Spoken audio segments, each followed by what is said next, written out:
Hello. Let us know if you guys can hear us. Hello. All right. Tonight we are talking about religion.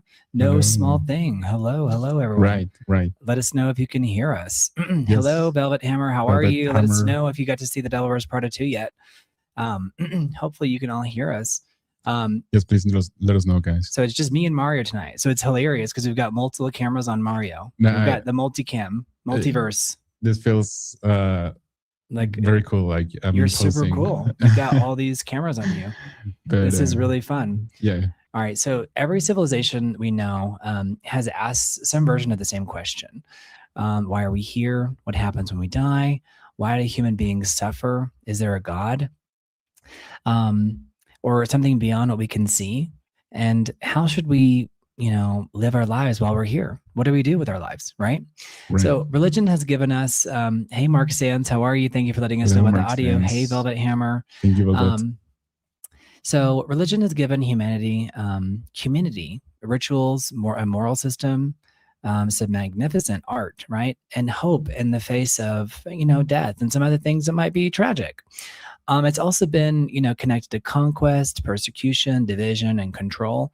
So religion has every conceivable reputation, right. But religion has gone through it. Yeah. So tonight we're not going to declare, one truth or false. Well, this is true or this is false, but we are going to ask why religion has remained so powerful and why it is changing in the technological age. And why are many people who have left traditional religion often continue searching through spirituality, philosophy, tarot, astrology, mysticism, ritual? Some people are going back to some of the traditional religions as well. It's very interesting. It is. So you guys, I'm Brent, this is Mario, and this is the Big Idea Show, where we explore some of the biggest ideas in existence. So Mario's here with me. It's just me and Mario, MMB. It's gonna be interesting, guys. So stick around. And you guys are the third person at the table. Okay, so you guys join in. We want to hear what you say. It says some say that politics is becoming religion. Hello, by the way. Hello, NASCAR. That's a good point. That's not a bad argument. The idea that politics or entertainment is the new religion. Right. We will discuss all that. Exactly. Tonight, and Sensei Mia says, thank God religion is dying.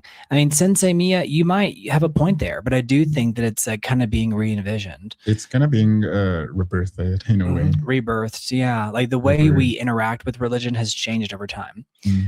So when I mention religion, what's the first thing that comes to your mind, Mario?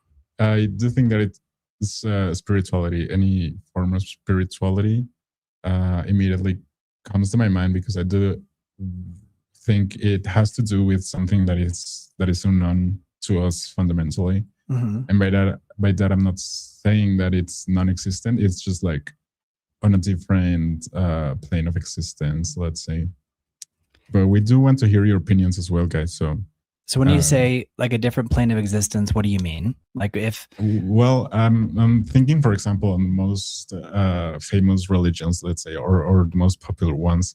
So I do think that they all have in common the notion of something greater than humanity, let's say. Okay. That transcends like the physical aspect of it. And so I think, for example, even Christianity has this idea that God, that Jesus Christ embodied God.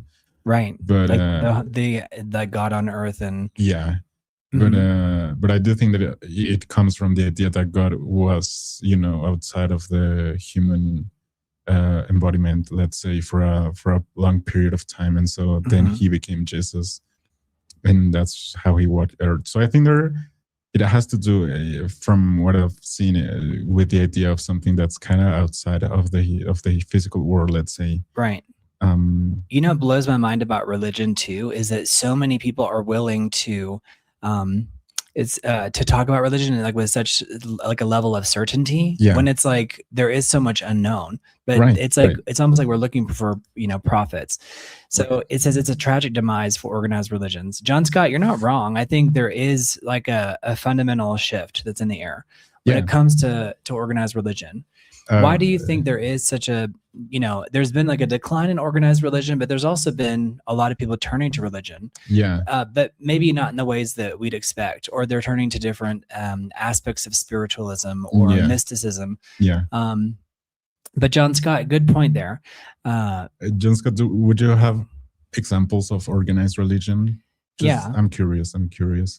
And then what do you guys think? Why did religion begin in the first place? Was it to encounter the divine? Was it a fear of death, need for social order? Wonder of nature?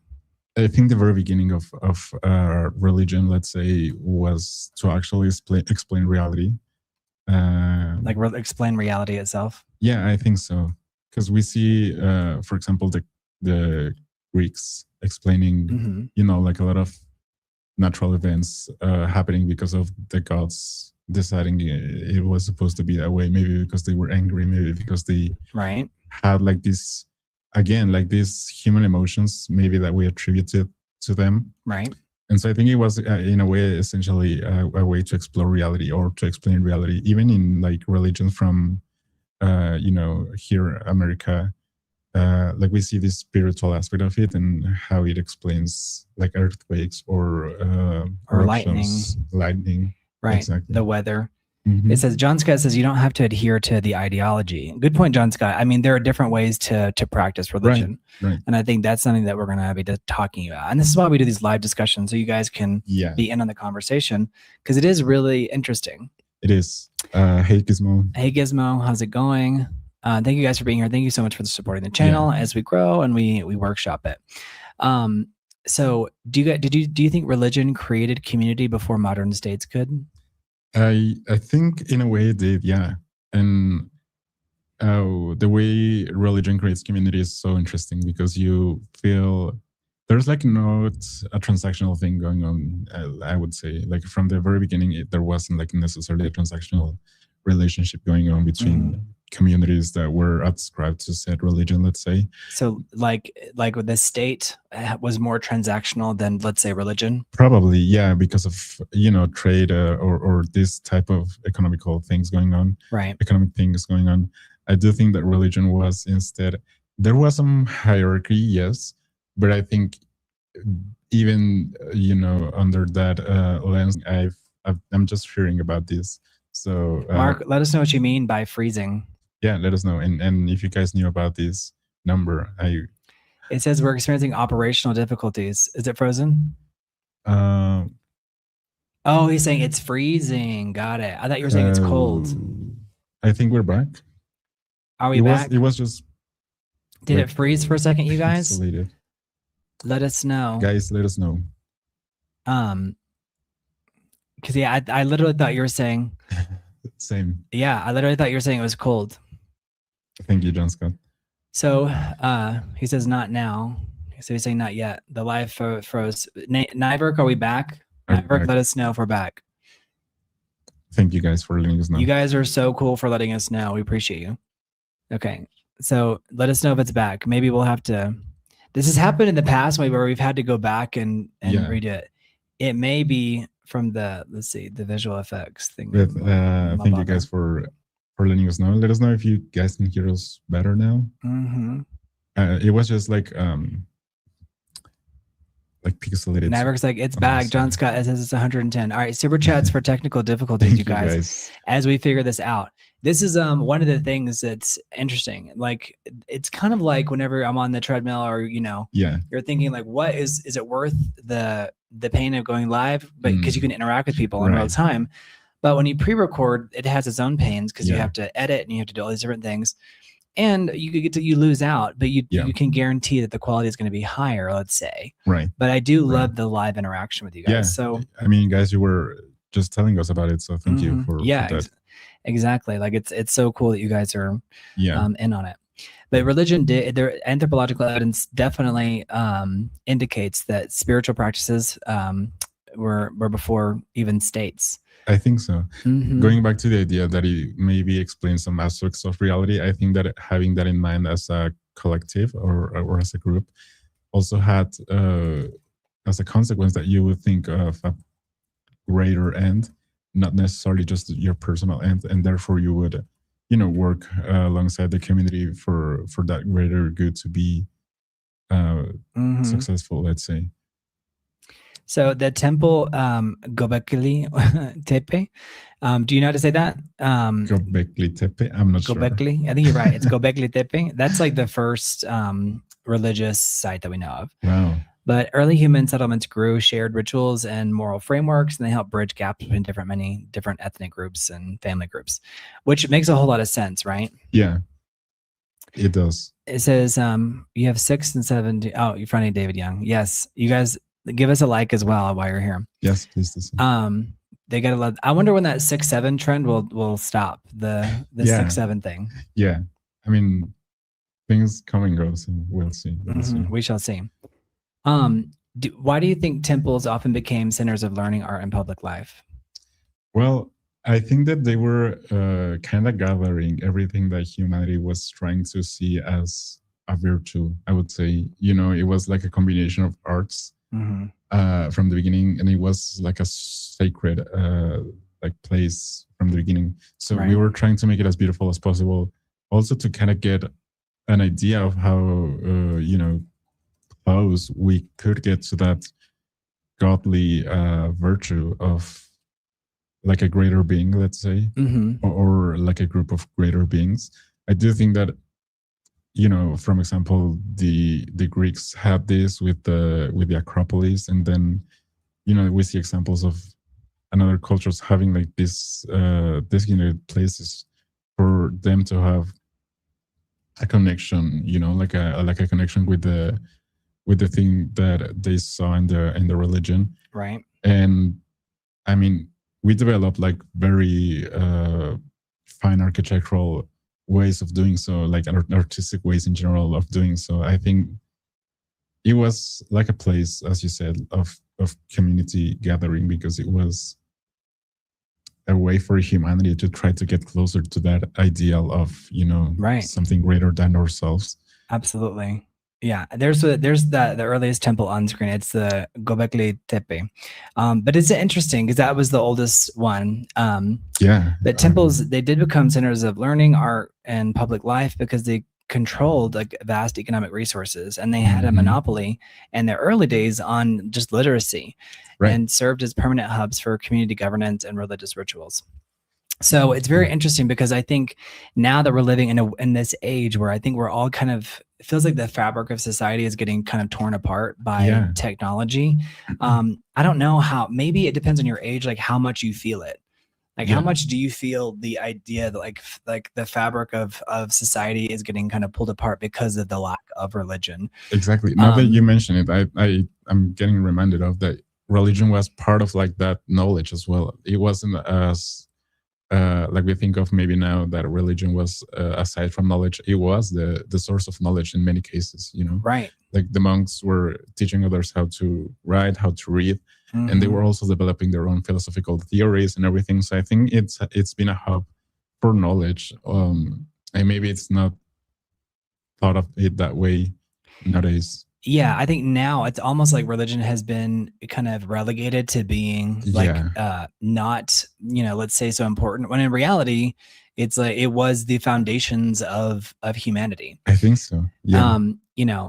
Temples, they owned large tracts of agricultural land. They collected tithes, which was kind of a version of tax, right? Yeah. And managed valuable trades. And that steady income allowed them to finance massive building projects like these giant churches and temples that we see all around the world. Yeah. So I do think if you guys are curious of like how religion is interacting with society today, let us know in the chat, because I think this is something people, if you're over a certain age, you are feeling it in real time, the lack of religion and how that affects our day-to-day lives and how it feels like we're maybe missing something from the cultural conversation I think so. that that religion truly did provide, which was so much meaning I think so. Yeah. and community. And Meaning, community. and it was our community centers, right? And the way that we Yeah. learned and the way that we got socialized. Yeah. So I feel like a lot of young people are missing out on the socialization that actually comes from religion. Exactly. Yeah. And I know that we've run from religion because of persecution, etc. But I do think there's a healthy debate, because I don't think it's A or B. No. I right. think that religion actually can provide a lot of really good things. I think we should see religion as a form of knowledge. And by that, I'm not saying that you should advocate for one religion or the other. I'm just Right. saying we can learn from it, just from like a philosophical standpoint. Even, there are so many things that religion can teach us, just to maintain societal norms. Mhm. That even from like the philosophical standpoint, or maybe the cultural standpoint, can bring us a lot of wisdom. Even so, even if you're not, because I see how religion has also maybe affected negatively for some people. Right. But I'm not saying you should be of this religion or the other one. I'm just saying we should learn from it. I think religion has a bad rap. I think so. And the reason why I think so is because it did teach us so many different things to keep society in order, to keep us from entering a state of chaos. Yeah. But I think the positive aspects is that, there's negative aspects, right? But I think that we hyper focus on the negative. Yeah. And what that's done is that's created a situation where it's like there's a wholesale rejection of society as a whole. Yeah. So now people are increasingly isolated, and everyone's like in their room, everyone's on their phone, everyone's scrolling. Yeah. But I feel like we're actually experiencing a much less satisfying and gratifying existence due to the hyper technologization of everything. Yeah. I mean, mean, the hyper secularizing of everything. I think so. John Scott is, tackling a very good point. He says, without a common baseline morality, society will decay. Decay. Yeah. Decay. Yeah. You say DECAY. Yeah, you just missed an A in there. Right. Yeah. But I do think that even religion was like a moral compass, and it kind of help develop what we understand as good or bad or moral and everything. So it's interesting to analyze it from that point of view. It is. It really is. The idea of morality itself, I think, is at stake. It's linked to religion. It is. And I don't think that you have to, I think the problem is, and I think the big lie is that you have to like go subscribe to one thing or the other. Right. When in reality, you can kind of take what you want from this, take what you want from that. And and then they're probably purists who say like, no, if you're going to be Hindu, you have to be this. Right. But even Hinduism, I was doing research for today's topic. Yeah. And Hinduism is actually just what the people that conquered the people of the Indus Valley, that was the name that they gave them. So there was thousands and thousands of different religious practices. Yeah. But it's what we now call Hinduism. But it was really the people of the Indus Valley. That makes a lot of sense. So that's what they called them. Yeah. But in terms of Western societies and Western nations like Canada, the United States, Europe, there has been a long-term shift towards secularization, meaning like worldliness, right? Yeah. And there's also a short-term, stabilization in some regions. But I feel like overall, how do you feel like, has religion changed, its role changed in your personal family?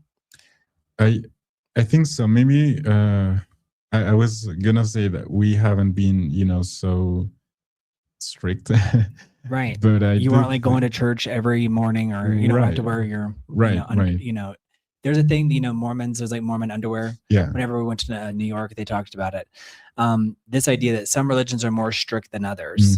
Right. But I think that you can still be part of that religion without having to do all the specific things. And I do think that it depends a lot of the things going on in your life as well. Right. But I do think that religion has, for my family, has been, like a core piece. And I do see how community derives a lot from it. I do think that community, needs to have this sense of, belonging. Maybe, and that's maybe what religion, can offer. Yeah, I'm just, I was doing my research. It was saying that, Western, this is kind of also like a symptom of post-industrialization, that Western societies have seen a drop in traditional church attendance, daily prayer, and formal religious affiliations. And so it's led to a significant increase in people identifying as atheist, agnostic, or not ascribing to anything in particular, often referred to as the nuns. Have you heard of this? The nuns? Yeah. Like, don't you think that's a fascinating idea? Like, I think so. Then like, not like a nun, like a monk, Right. but like a nun, like nothing. And younger adults are consistently showing lower levels of religious adherence compared to the older generations. Yeah. So Gizmo is saying, can you define soul? How do we know that AI doesn't have one? Well, I would say, Gizmo, the difference between like AI is that there's so many different systems who know, like they're proven that it says they're proven that AI feels fear. Have they, Gizmo? I mean, have they actually proven that? I think that, maybe that's like built in. Almost everything, it's kind of like, you could argue that about humanity too, right? Like all of our stimulus, our nervous system, all these different things, is like we were programmed to feel that way. So does that mean that we feel it, less? I think that's, Gizmo, I think that's another argument. I think there's a whole video on that topic itself. Right. I think that's part of the core debate, right? Like the idea of a soul, even we've tried to define it. And I think that there's even this idea that once you die, like you will less because your soul goes outside from your body. Right. But like the 7 grams or whatever it is. It's something like that. Yeah. But I do think that ultimately these type of things boil down to the idea of faith, which is not, it cannot maybe be defined, maybe. Right. You can't measure it. Right. So I think that there's a lot to it. And just by having faith, it cannot be quantified, I would say. It's, I mean, it depends a lot on the person and the community and everything. So the idea is interesting, Gizmo. The idea of AI having, something that's also unknown. I don't know how much of a meaningful debate that is. Right. Because I feel like it's, I feel like we're still trying to figure out so much of the human experience. Yeah. I don't know if it's worth, maybe right now, trying to have the argument if AI has a soul or not. Gizmo, I think it's a good question. Maybe the fear is built in because it's like this idea of self-preservation, right? That sounds like that's logical. In a way, it should be the same question for every human creation, I think. Right. If we are going to enter that arena, then we would have to ask that for every human invention. Absolutely. Right. I think this is like the biggest topic. So it's listen, this is no small topic. Right. But I do think it's worth asking the question for sure. I also think maybe it has ads on, so I don't know if it's running too many ads. You guys let me know. Yes, let us know, guys. And we want to hear your thoughts too. So yeah, absolutely. We love you guys enjoying the conversation. So 100% as well. But yeah, I do see how, like you were saying, not people that are subscribing to religion are in the right as well. I do see how religion can also, serve like not the intended purpose, let's say. Right. I do think ultimately religion, the idea of religion is for humanity to be also better. But I do know that there are many cases in which it hasn't been that way necessarily. Right. So, and it has to do less with religion and maybe more with like the humanity itself.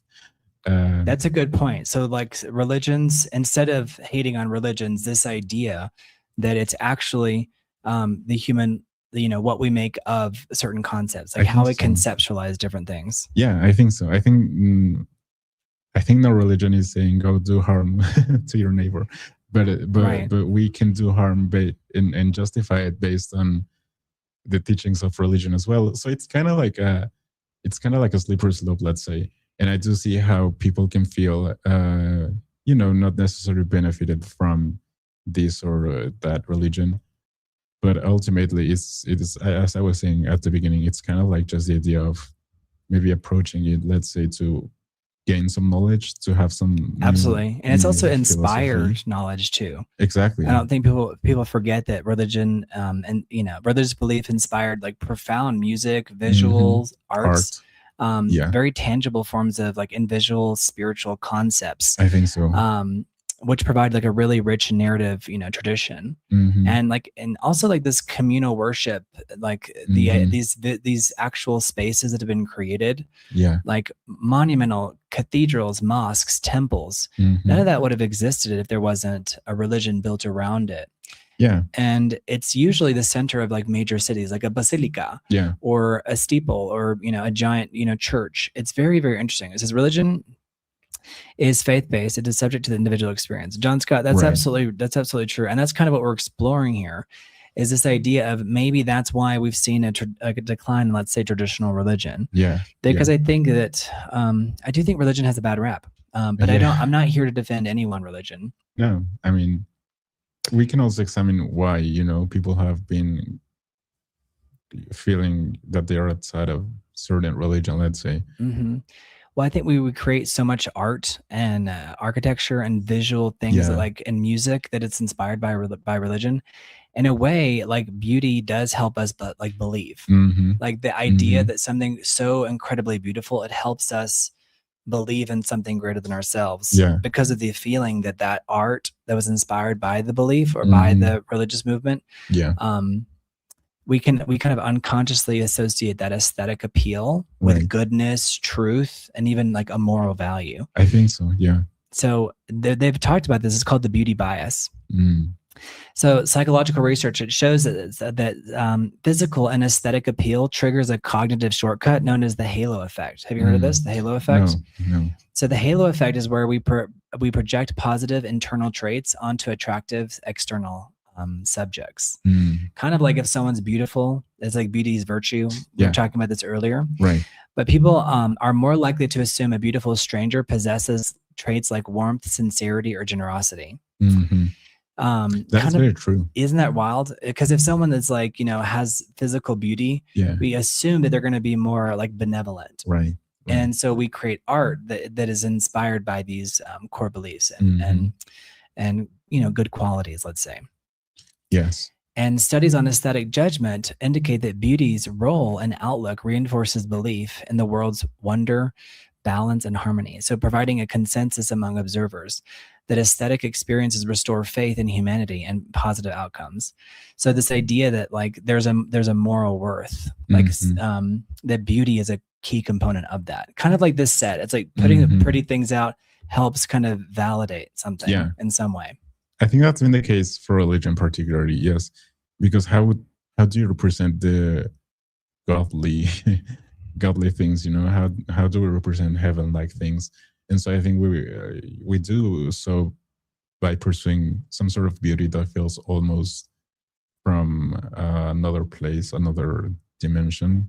Right. Like the highest form of the thing is the ultimate beauty. I think so. And there's this like protecting the gorgeous. Like researchers have highlighted that showing people have a stronger desire to protect beautiful people, animals, and buildings than their uglier counterparts, which makes total sense. Yeah. For example, like when there's a museum, we talk about which piece of art would you carry out of the museum. Yeah. And so we tend to go reach for what we personally consider to be the most beautiful. Yeah.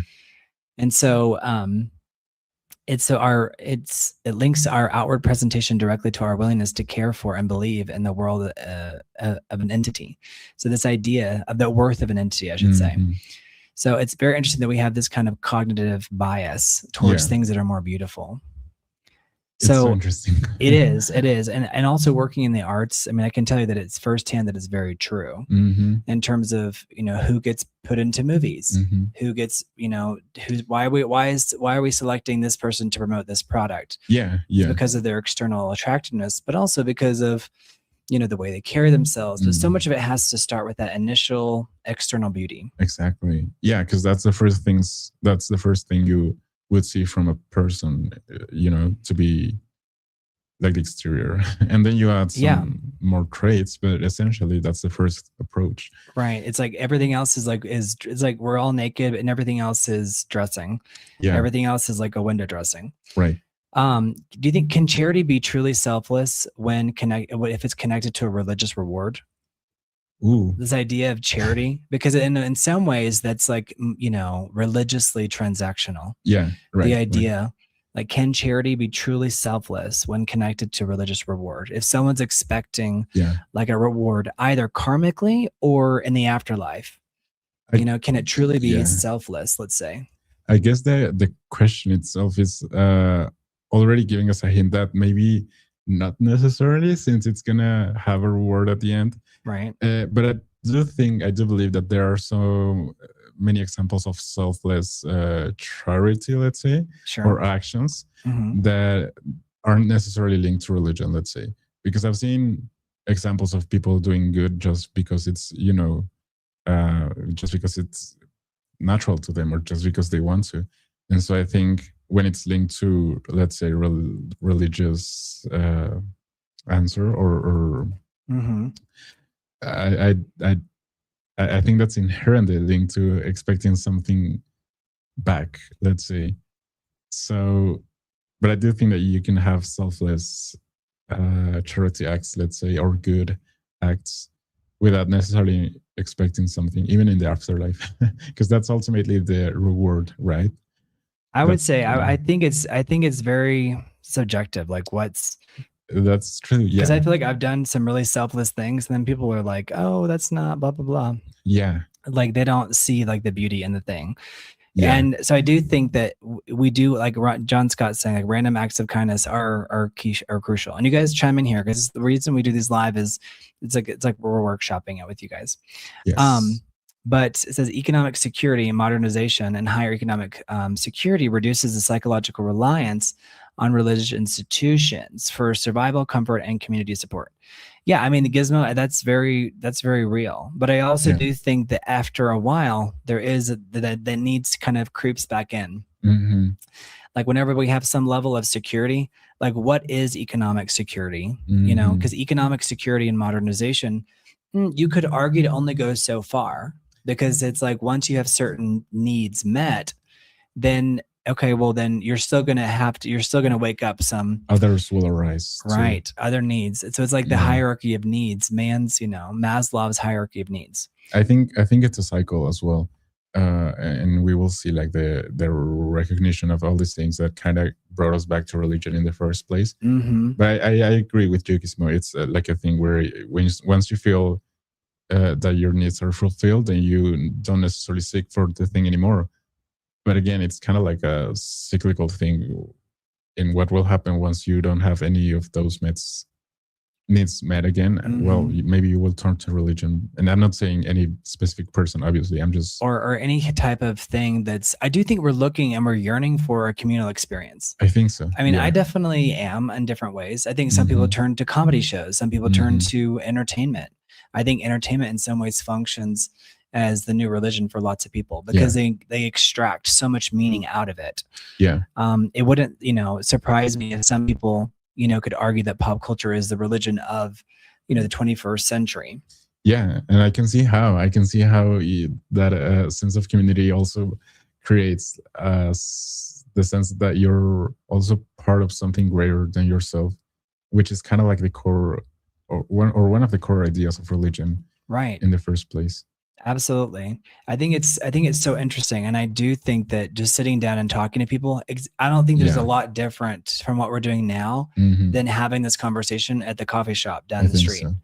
And so it's just the way that we're having the conversation it's different, because it's like, there's a camera and anyone can join the conversation.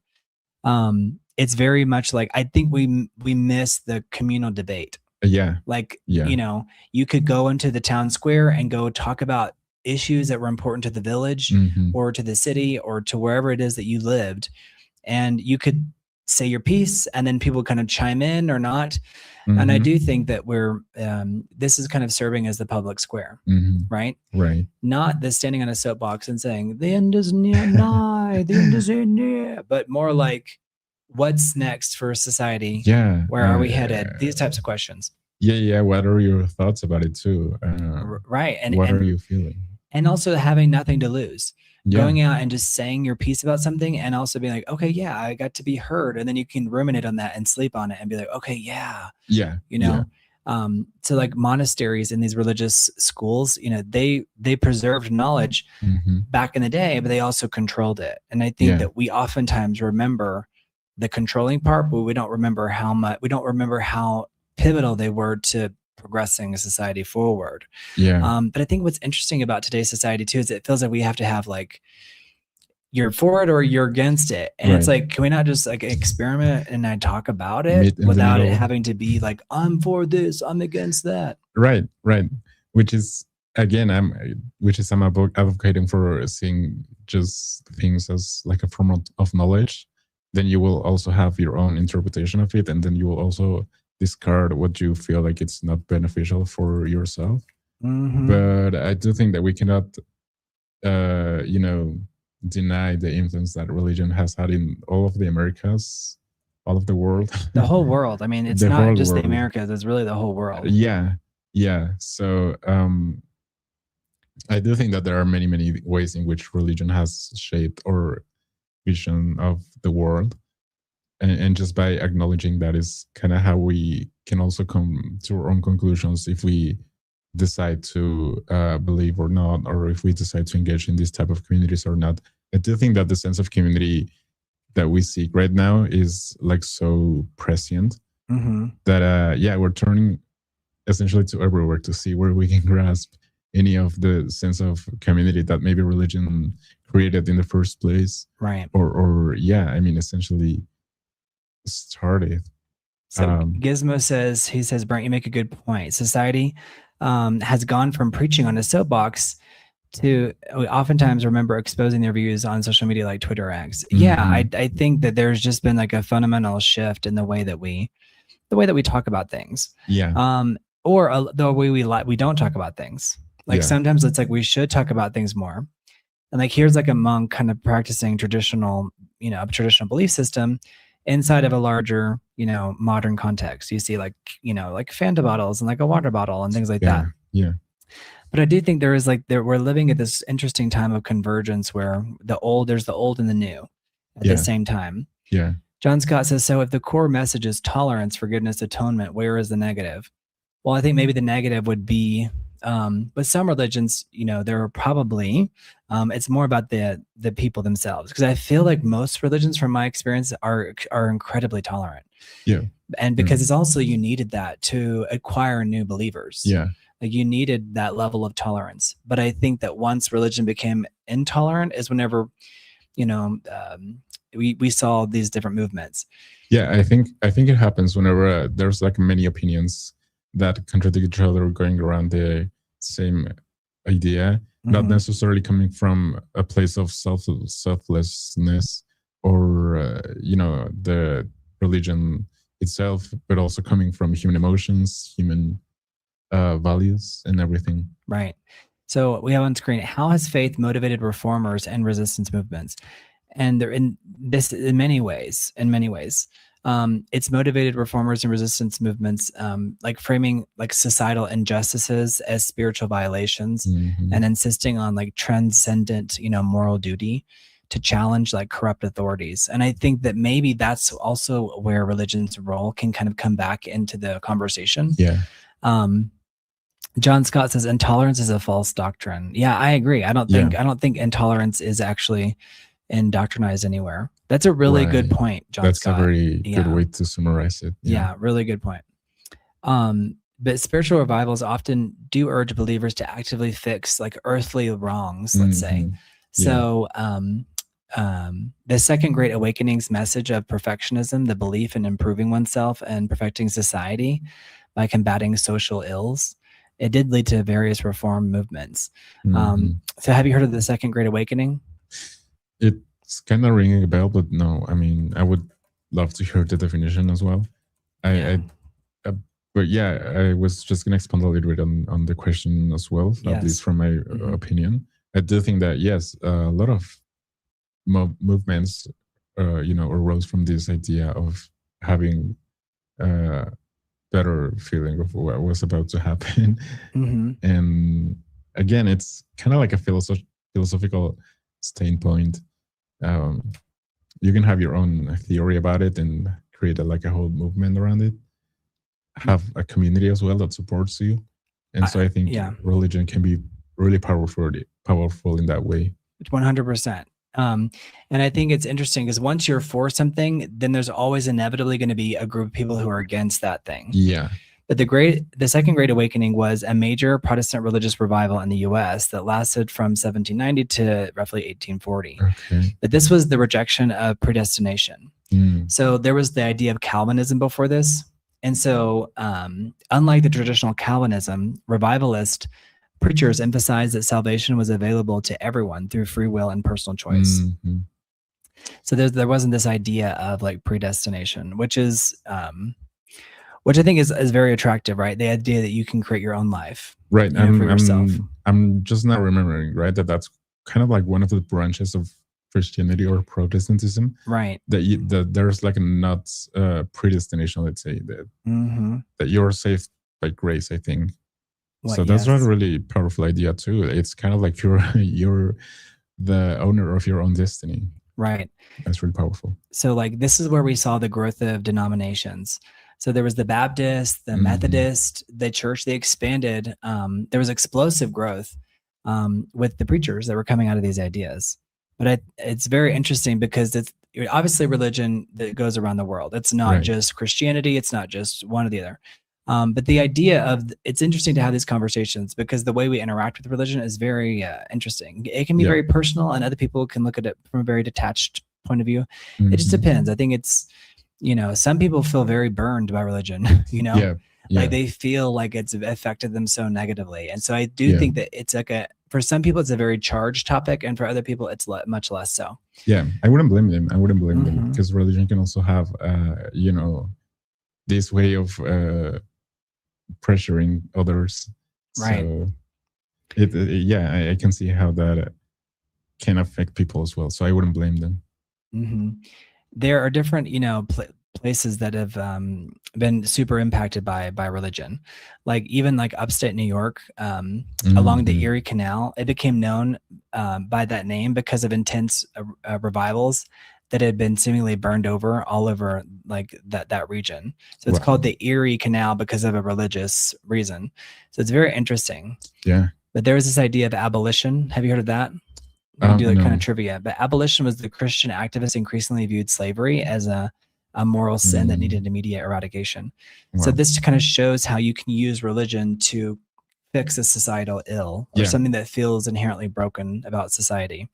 A lot of people also, what I'm surprised about is that we don't see religion used enough for like equality, like there's socialism or Marxism, but we don't see it necessarily that much within religion. Why do you think that is? That's an interesting point. I do think that it's, I guess from the economical point of view, there's less interest in religions itself to have that kind of political control, let's say, or societal control. I do think that religions tend to, or I would say that they prefer to have like a smaller group rather than a whole country, let's say. I mean, in some cases, it's harder to, let's say, rally the troops if it's a religious group. Yeah, versus like the idea of socialism or Marxism. Yeah, where you can kind of like apply some form of authoritarianism as well. Because I do think that, for example, we see religions as something that are less interested in, let's say, economical benefit, because they tend to have the idea of doing good for the idea of doing so, right? And so many religions, or at least, I mean, there are several religions that aren't necessarily sustained by an economical apparatus, because they survive essentially by the charity of people, I think. Right. I mean, I'm doing some research right now. So I'm seeing like how we use religion to interpret like what the original teaching was, no matter what the religion was.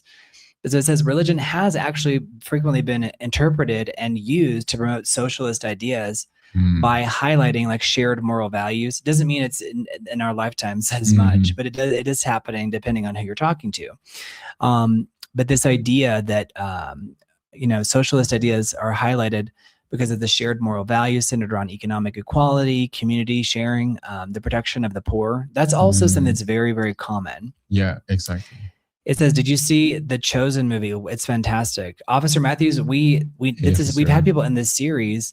Is there did they make a full movie now out of it, Officer Matthews? Because I feel like the Chosen, it's just like the never-ending story of the biblical telling. Oh, so the Chosen is like the story of Christ. Yeah. We've actually had people on the Chosen. Mm-hmm. Officer Matthews. Officer Matthews, thank you for sharing that. Super chats for the Chosen. We'll go check it out. Right.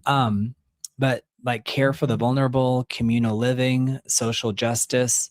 There has been like a precedent where they have used Christianity to promote ideas like socialism.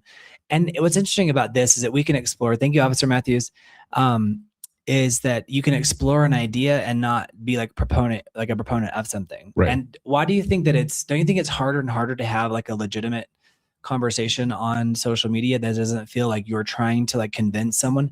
Yeah. Maybe it's because people just inherently think that we're like trying to convince someone of something. It's like we're just trying to entertain an idea, a thought, and interact with it so we can learn from it. Yeah, I mean, that's the ultimate goal. I mean, we just want to learn. We don't want to pursue. We don't want people to have our same exact belief. This is coffee talk. It's coffee talk, coffee shop talk, I would call it, Right. Things that maybe, there's not a space for it anymore. Mm-hmm. Maybe this is like the third space for us. Yeah, you know what I mean? Like this idea that this is the town square. Right. This is the local park where you're sitting down and you're talking to your friends about ideas. Right. But yeah, I mean, I do think that humans are territorial even with their own ideas. And so every time we question our system of beliefs, we tend to defend it, right? Because we don't want necessarily to have that moved as well. Like, say that last part again. That was very deep. Yeah, I think we're territorial as humans. We are territorial even when it comes down to ideas, right? And once we encounter some kind of, let's say, threat to them, we feel that we need to defend them because they are our ideas. They are the things that essentially creates us as individuals. Mm-hmm. And it shouldn't be the case. I mean, we should be open to learn, to listen to other points of view. And again, it's not like there's only option A or B. It's kind of like you have a whole thing going on in between. Absolutely. And I think when it comes to like ideas, there's this weird space where it feels like we have to have like a definitive answer on things. And I think there hasn't been enough space for individuals to think out loud so that they can reason.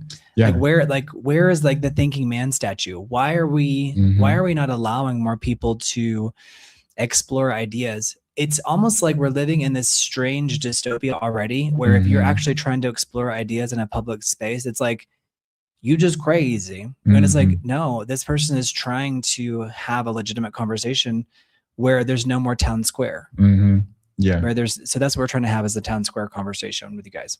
This is a rough one for me, y'all. I've chosen to keep my family spiritual and not religious.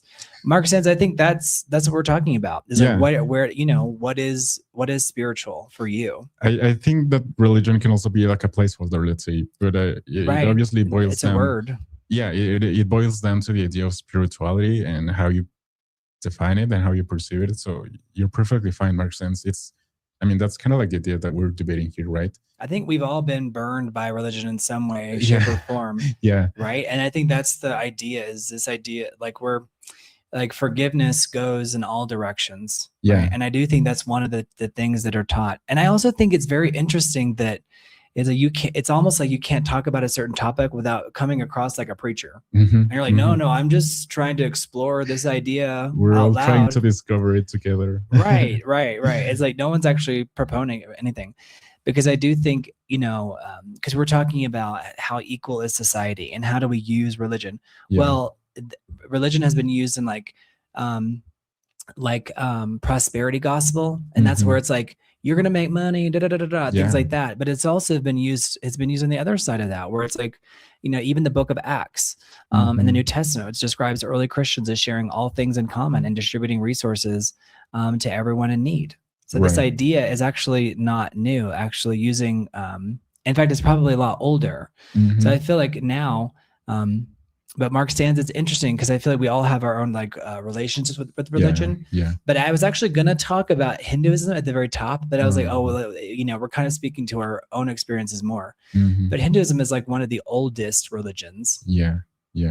So it is very, very interesting. But I do think Yeah. we look at the whole world through the prism of Christianity, because the Yeah. Western world maybe there's more a history of entertainment and the way that we view everything through this Christian lens. Yeah, I mean, we've been hardly influenced by Christianity in all of the Americas. And yeah, I mean, I would like to also learn from other religions, let's say, because I also don't have necessarily all the context that I would like. But yeah, I mean, it's not that we're trying to have religion to be like the topic. It's more about like how, as you said, Mark, sense, it's kind of like a spirituality and how we also create our own beliefs from there. Mm-hmm. But there's obviously the religious aspect of it, because it also comes from the early teachings of these many religions in the world. So here on screen, I'm going to put, so Hinduism is widely recognized as the world's oldest living religion. Keynote, living religion. There may be other religions that have come and gone, but the Hinduism is still being practiced, you guys. Yeah. So Hinduism is widely recognized as the oldest living religion, originating in the Indus River Valley region of modern-day Northwest India and Pakistan, around 4,000 to 4,500 years ago. And if you think about it, it's not all that long ago. Right. It's not all that long ago for it to be the oldest religion. Yeah. So there are tons of websites that kind of back this up, which is kind of interesting because it's like before you have to go to the library and do your research, like on history.com, all these different, things. There are other ancient religions like Zoroastrianism. Have you heard of that? Yeah. Yeah. I know less about it, but yeah. Yeah, it's from the Iranian plateau. Mm-hmm. And then also Judaism. Judaism is actually a little bit after this, but it developed in southern Levant with roots stretching back nearly 4,000 years ago. Okay. But I do think that most of the Western world, we're looking at religion through the eyes of Christianity, Islam, and Judaism. Essentially. How much do you think those traditions have impacted like your worldview, like based on like from everything to how we share, how we define success? Has it ever crossed your mind? Yeah, I think about it quite a lot. I mean, as you said, we all have been touched by religion in one way or the other, but I do think for me it's been kind of like just the idea of trying to avoid doing harm to others and doing things just because of not because of the benefit that I can get from it, but because you benefit just by helping others. I mean, it's kind of like the idea of treat your neighbors as you would like to be treated. Absolutely. I've tried to make my life that way. But I do think that I mean, when I think of how to deal with the hardships of life, maybe there's some comfort in that, because they all teach us that there's maybe this other thing that will arise later on. And so I think I find myself thinking about that as well whenever I feel down or whenever I feel like, where's the purpose? Yeah, it's like the Kesha song, which is like, God, what, Herman's always saying like, what is the reason? What is life that hurts too much? Right. I do think it is interesting how my grandparents, they started a church in my little town where I'm from, and then they ended up leaving that church. It was very interesting, their relationship with religion. Right. And it is interesting how Christianity has framed the Western experience. Yes. Right. Yeah. So it's like it's deeply, shaped Western thought, morality. Yeah. Like even when you go into the courtroom, like you put your hand on the Bible. Yeah. And you're like, in the eyes of God and the law. Right. All those different ideas. They're very, very big topics. Yeah. Christianity for the most part. Yeah. I see how that influence is still around on this side of the globe. Absolutely. And Christian teachings subverted the traditional Greco-Roman hierarchies.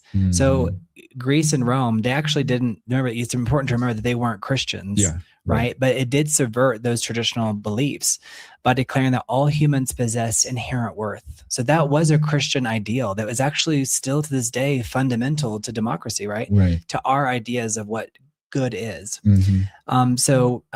The moral and ethical foundations of concepts like human dignity, altruism, charity, human rights, and justice are all attributed to Christianity. Mm. Isn't that wild? Yeah. Wow. There were concepts like,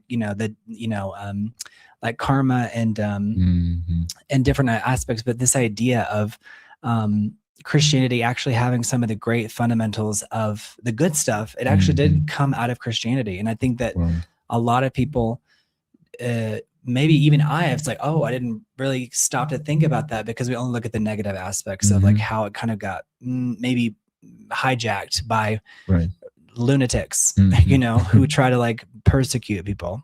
Yeah. But I love what John Scott said earlier. He said that intolerance is like a false doctrine. Like that's a very good, interesting point. It is. I do think that whenever we turn religion to something that is less beneficial, I think it's because humans are also just projecting like a bad part of themselves, maybe.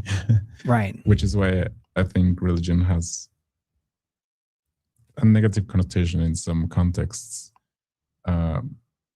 Again, we're not advocating for anything. It's just I think that's the kind of there is a bit of decay in society when you can't even discuss things without it being seen as because you could like people can take things and like clip it and be like, this is what someone said. It's like that's really interesting to me that we're living. I also think there's this kind of tenet to like with free thought and free speech to explore different aspects of the human past and the human future. Because if we don't acknowledge the good and the bad and the ugly, then we're living in a false narrative that can be kind of, construed in any way, shape, or form.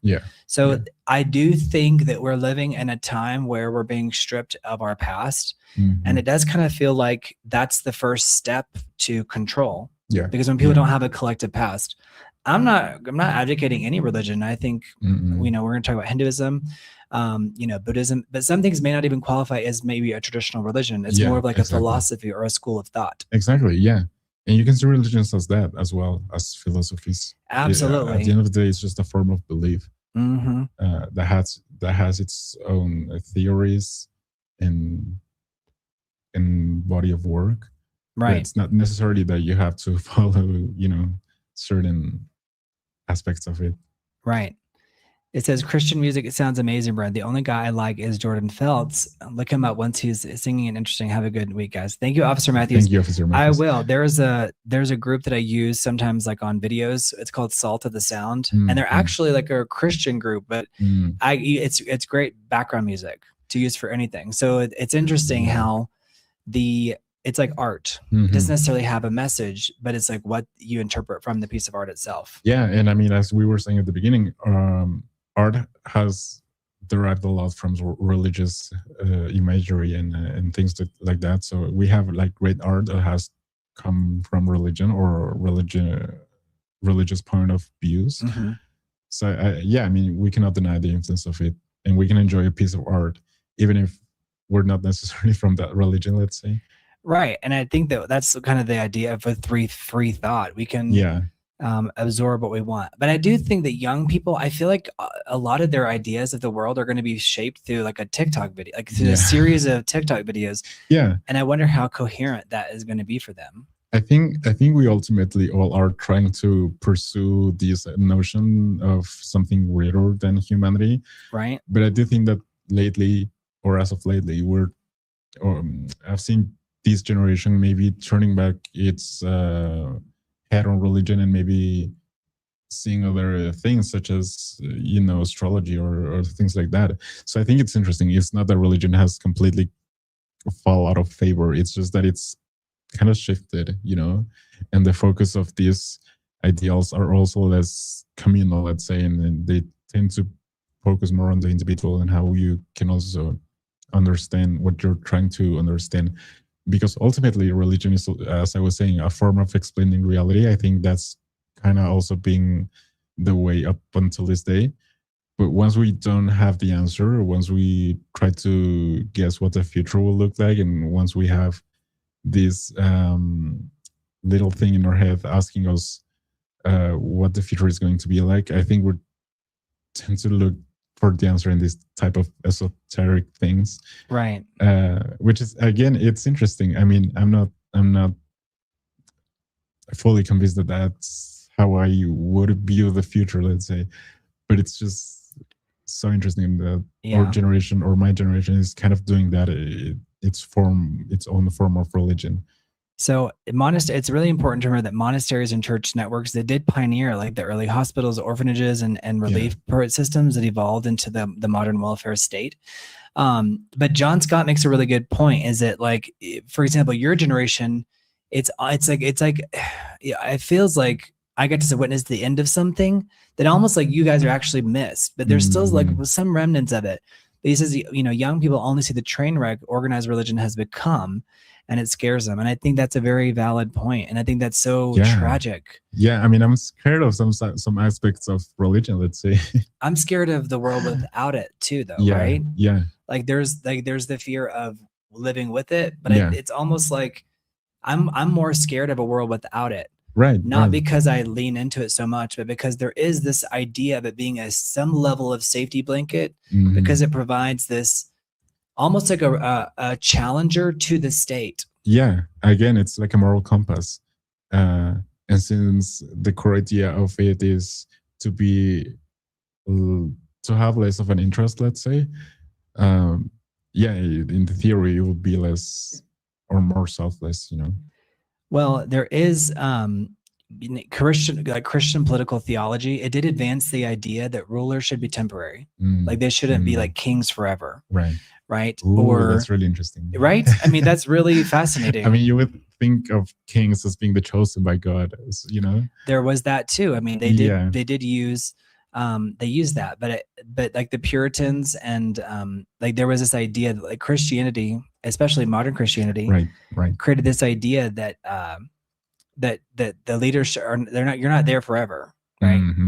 So there was a higher like the divine law beyond the king, whereas like in the ancient times, it's like you were a god, right? Right. It's like, so there was divine right, and then there was so it's very interesting. That's so interesting. Yeah.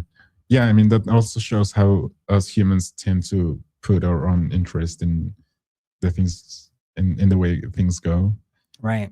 Even from the historical point of view, we tend to, put our little human traits here and there, obviously. I mean. All right. So what do you know about Hinduism? What is your kind of knowledge about Hinduism? Because I'm going to cover Hinduism, and then we're gonna call it early tonight, because this has sparked my idea for, this is like a video. Right. So if you guys are watching live, this is not going to stay up, but you guys can participate live as long as we are live. Yes, guys. But after this, because I'm getting an idea, this is a great video. That's going to be edited. But this is our practice run. So if you guys are watching, this is your watch now, forever hold your peace. But what do you know about Hinduism? Because I do know that it's polytheistic. Is that how you say it? Yeah, polytheistic. Polytheistic, that they believe in like more than one god. Yes. And that they have rituals, that they consider some animals sacred. That essentially that's kind of like what I know about it. What's interesting about Hinduism is it doesn't have a single prophet, it doesn't worship one god, and it does not adhere to one philosophical concept, and does not follow one set of religious rites or performances, defining it as one way of it's defined more as like a way of life. So Hinduism is so many things. It's like thousands and thousands of religions. Again, the conquerors, they called them Hindu, but it was really meaning like of the Indus Valley. Wow. So here are the core beliefs. There's the Brahman. It's the ultimate, all-persuasive, supreme reality or invincible energy force connecting the entire universe. So if you guys didn't know this, this is some info for you. John Scott, I was also thinking that he said Hinduism is colorful. Yeah, absolutely. Whenever you think of it, you think of like so many pretty images, like flowers, like so many, like a collage. Absolutely. Right. So there's Brahmins. That's the idea that there is a supreme version of reality. And then there are the deities. There are numerous gods and goddesses viewed as different forms of manifestations of Brahman, or that reality. Famously, there's the creator, then there's the preserver, and then there's the destroyer. Can you name any of them, Mario? Gosh, No, I'm their names are escaping me right now, but I do remember kind of like this goddess that has many arms. Mm-hmm. Is that I think that's Vishnu or maybe Shiva. Shiva was a destroyer. I think it was Shiva, if I'm not mistaken. The Vishnu or something like that. So Vishnu is the preserver and protector of the universe. So many of the different gods have multiple arms. Here, I'll put a picture up of Vishnu. And then they also have this one that kind of has like the face of an elephant, I think. Here's Vishnu. Yeah, the names are escaping me right now, but if you guys know, it's all right. This is our trial run. So if you guys are watching live, this is only going to be here live. So this is Vishnu here. It's almost like whenever so that's Vishnu, and there's Brahma, who's the creator, right? And I know that Shiva is the destroyer. Yeah, Johnson was mentioning Shiva. Yeah, I think this is the one that I was thinking of. You know what I've noticed is that they're very similar because it's like Shiva actually looks remarkably similar. Wow. So, but I think Shivaism is traditionally female, whereas Vishnu is traditionally male. I mean, that's so interesting too, how we attribute human traits even to gods. Absolutely. That's so interesting. I mean, it kind of shows how religion is also like it's like a collage of so many things that are going on. Right. These are there's so many different depictions of the gods. So there's Shiva, Vishnu, and Brahma. Yeah, they're similar in that regard. Yeah. Like the multiple hands. So you'd be forgiven for confusing the different gods. This is the creator god. So I think one of the defining features is the beard. So it kind of looks more like a traditional god. Got it. Yeah. And then Vishnu is the destroyer. That idea of did you ever hear about that growing up? Like the stomping onto the earth and the world getting destroyed. I think I might have. Yeah. It's very interesting. Yeah. But why do you think that Hinduism is left out of the conversation, the religious conversation, so much? Well, to be honest, I do think that it feels pagan. Is that the word? Yeah. Pagan, like paganism. Pagan. Yeah. It's so grounded in, let's say, physical aspects of reality, right? That it almost feels pagan from the Western point of view. I'm not saying that's so valid. I'm not saying if you guys would like to leave super chats, please do, because this is only going to be this is only for you live viewers, because we're live now. So that's right, because we're workshopping, because we're seeing what's interesting, and I do think this is a really fascinating topic. Yeah, that paganism. So that's like the polytheistic, nature-based, pre-Christian spiritual practice describing ancient polytheistic religions, historical folk traditions, and modern revival movements. Yeah. So it's very interesting because the word comes from paganus, meaning country dweller or rustic. Yeah, I do think that Christian influence is so big here on the Western side that you can almost relate that to any religion when you examine it, and I do think that Hinduism takes a lot from reality itself, and its rituals, its sense of sacredity, that it can almost feel like you're doing something, wrong? Outside of wrong, or outside of the things that you normally would do here on the Western side, right? Let's say. It is interesting because I don't think people know that it's from the word paganus, which means rural, essentially. So in the early Roman Empire, it was used to label rural people who still worship the gods instead of the Christian God. Wow. Yeah. Isn't that fascinating? Yeah. So the idea of the plurality of it, it's very interesting. And so then there are some neo-pagan movements like Wicca and Druidism. Right. And heathenry. Have you heard of heathenry? No. I've heard of the heathenry. Heathenry is a revived tradition focused on Norse or Germanic mythology, which you see often heathenry, I should say. Heathen. Okay, perfect. Because you hear the word they're just a heathen. Have you heard that word in a movie? Probably, yeah. Heathen. Yeah. Like a heathen is someone who's but it was used as a derogatory term. but there are revived versions of heathenry. Okay. But yeah, growing up, I remember saying like they're just a heathen, and it was a way of describing someone who was like wild, who didn't ascribe to proper teachings, or almost like a hedonist. But like that person is just a heathen. You guys let me know if you grew up with that word heathen. But Wicca is the modern nature-focused religion involving witchcraft and ritual practice. Wicca. Thank you, Mark Sands. He says, I'm not an atheist. Thank you so much, Mark Sands, truly. He says, I'm not an atheist, but I have some friends that are. Would like to hear some of their arguments. Warning, I will sound like an a-hole. I'm not. You're good, Mark Sands. I feel like you're probably like most people, Mark Sands, who you've had a negative, you had some negative experiences with religion, because religion can, organized religion is such a, it has such a bad reputation because of the, the way it's been used to justify things like war or persecution, even discrimination. Absolutely. Yeah. But thank you, Mark Sands. Thank you, Mark Sands. Yeah. So if you guys are, because some people are like hardcore atheist, but I feel like there's not a lot of, when it comes to these religions, people are, it's very personal. People are afraid to talk about them. Yeah. And so, we're very open. We want to hear it, because I also learn.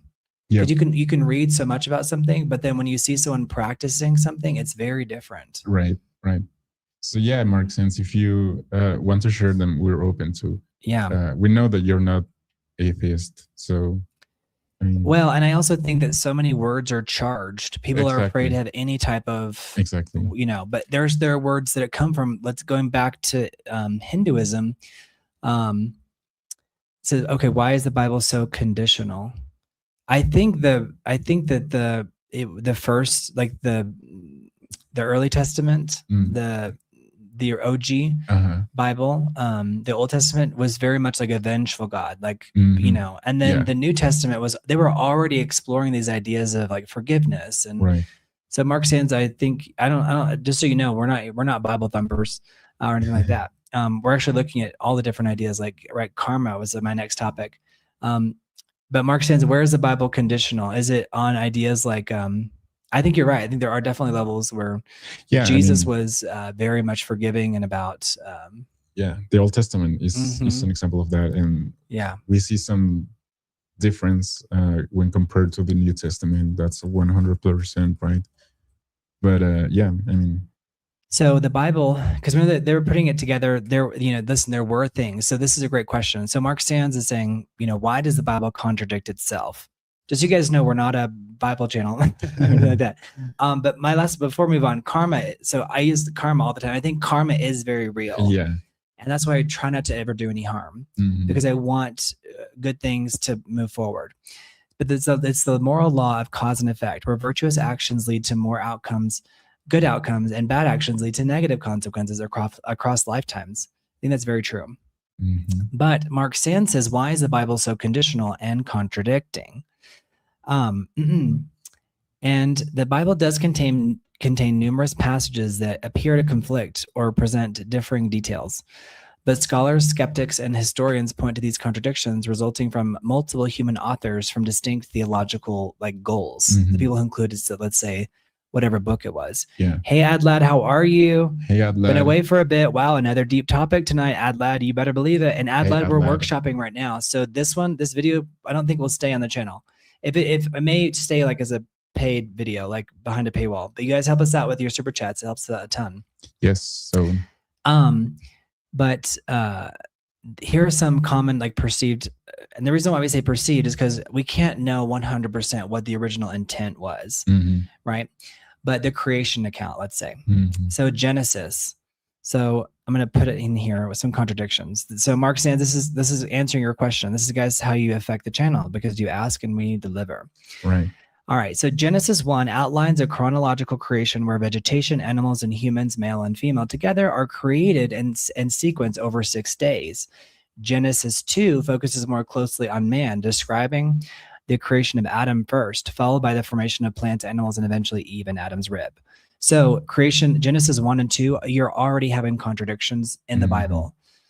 So Mark Sands, there you go. Super chats for calling out the contradictions in the Bible itself. Right. And you may, I think the Bible can be is a holy document because it's holy for so many people. Yeah. It is. Yeah. But it does contradict itself in Genesis 1 and 2. Mm-hmm.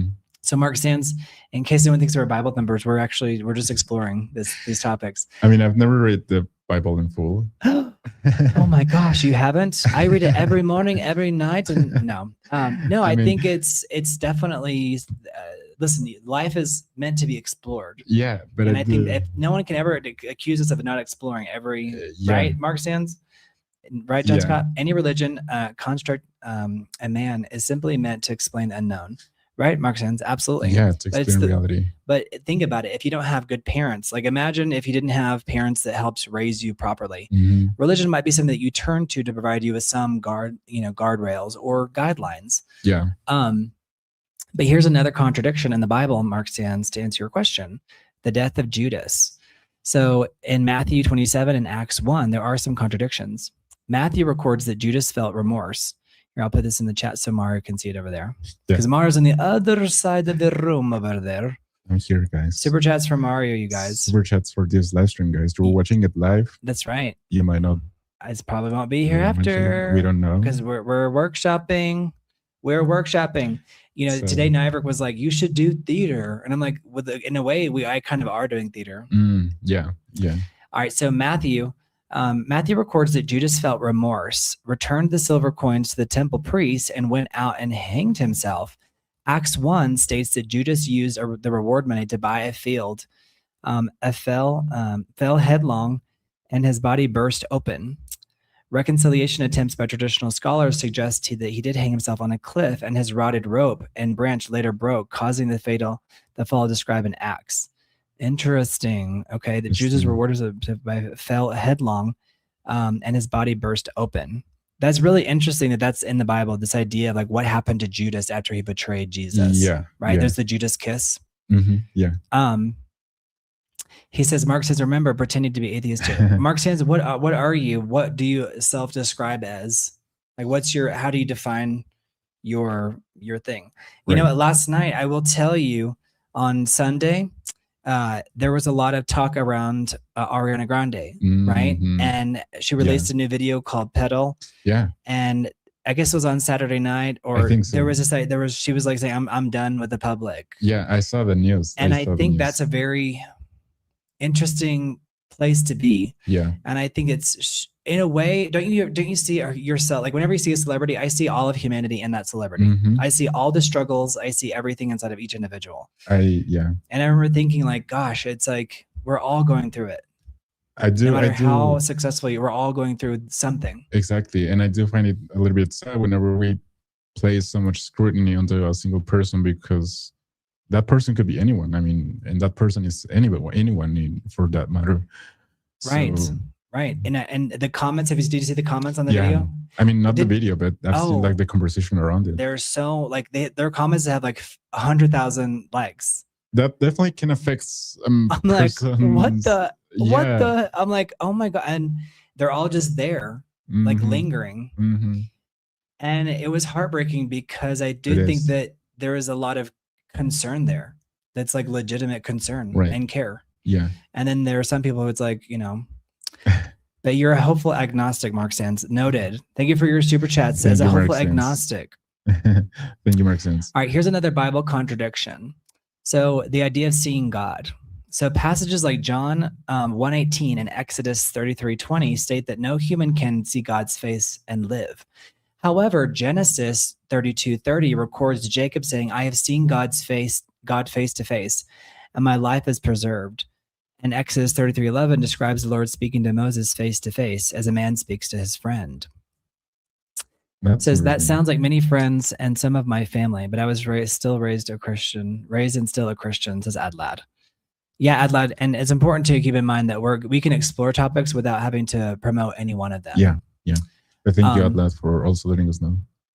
We've actually discussed this, John Scott, this idea of the fallen angels breeding with humans. In fact, you made a documentary last year about it, like putting together that. Wasn't that interesting practice? Yeah.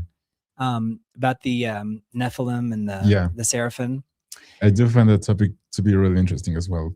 Mm-hmm. it's interesting how anything that you interact with, you can interact with a topic, and it seems like, at what point you have to keep interacting with knowledge to retain it. Yeah. Because otherwise, Right. it just poof, it just Right. it evaporates. And then there's here's another contradiction. Mark Sands, you asked, I'm delivering. So I'm giving you like hard evidence of where the Bible does actually contradict itself, which,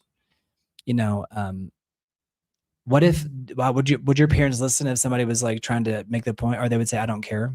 I think that they will listen, but they ultimately they will stick to their own beliefs, I think. Yeah, which is I think a powerful fair. thing. Yeah, exactly. It is a powerful thing as well. You don't always want to engage maybe in like a whole discussion, let's say.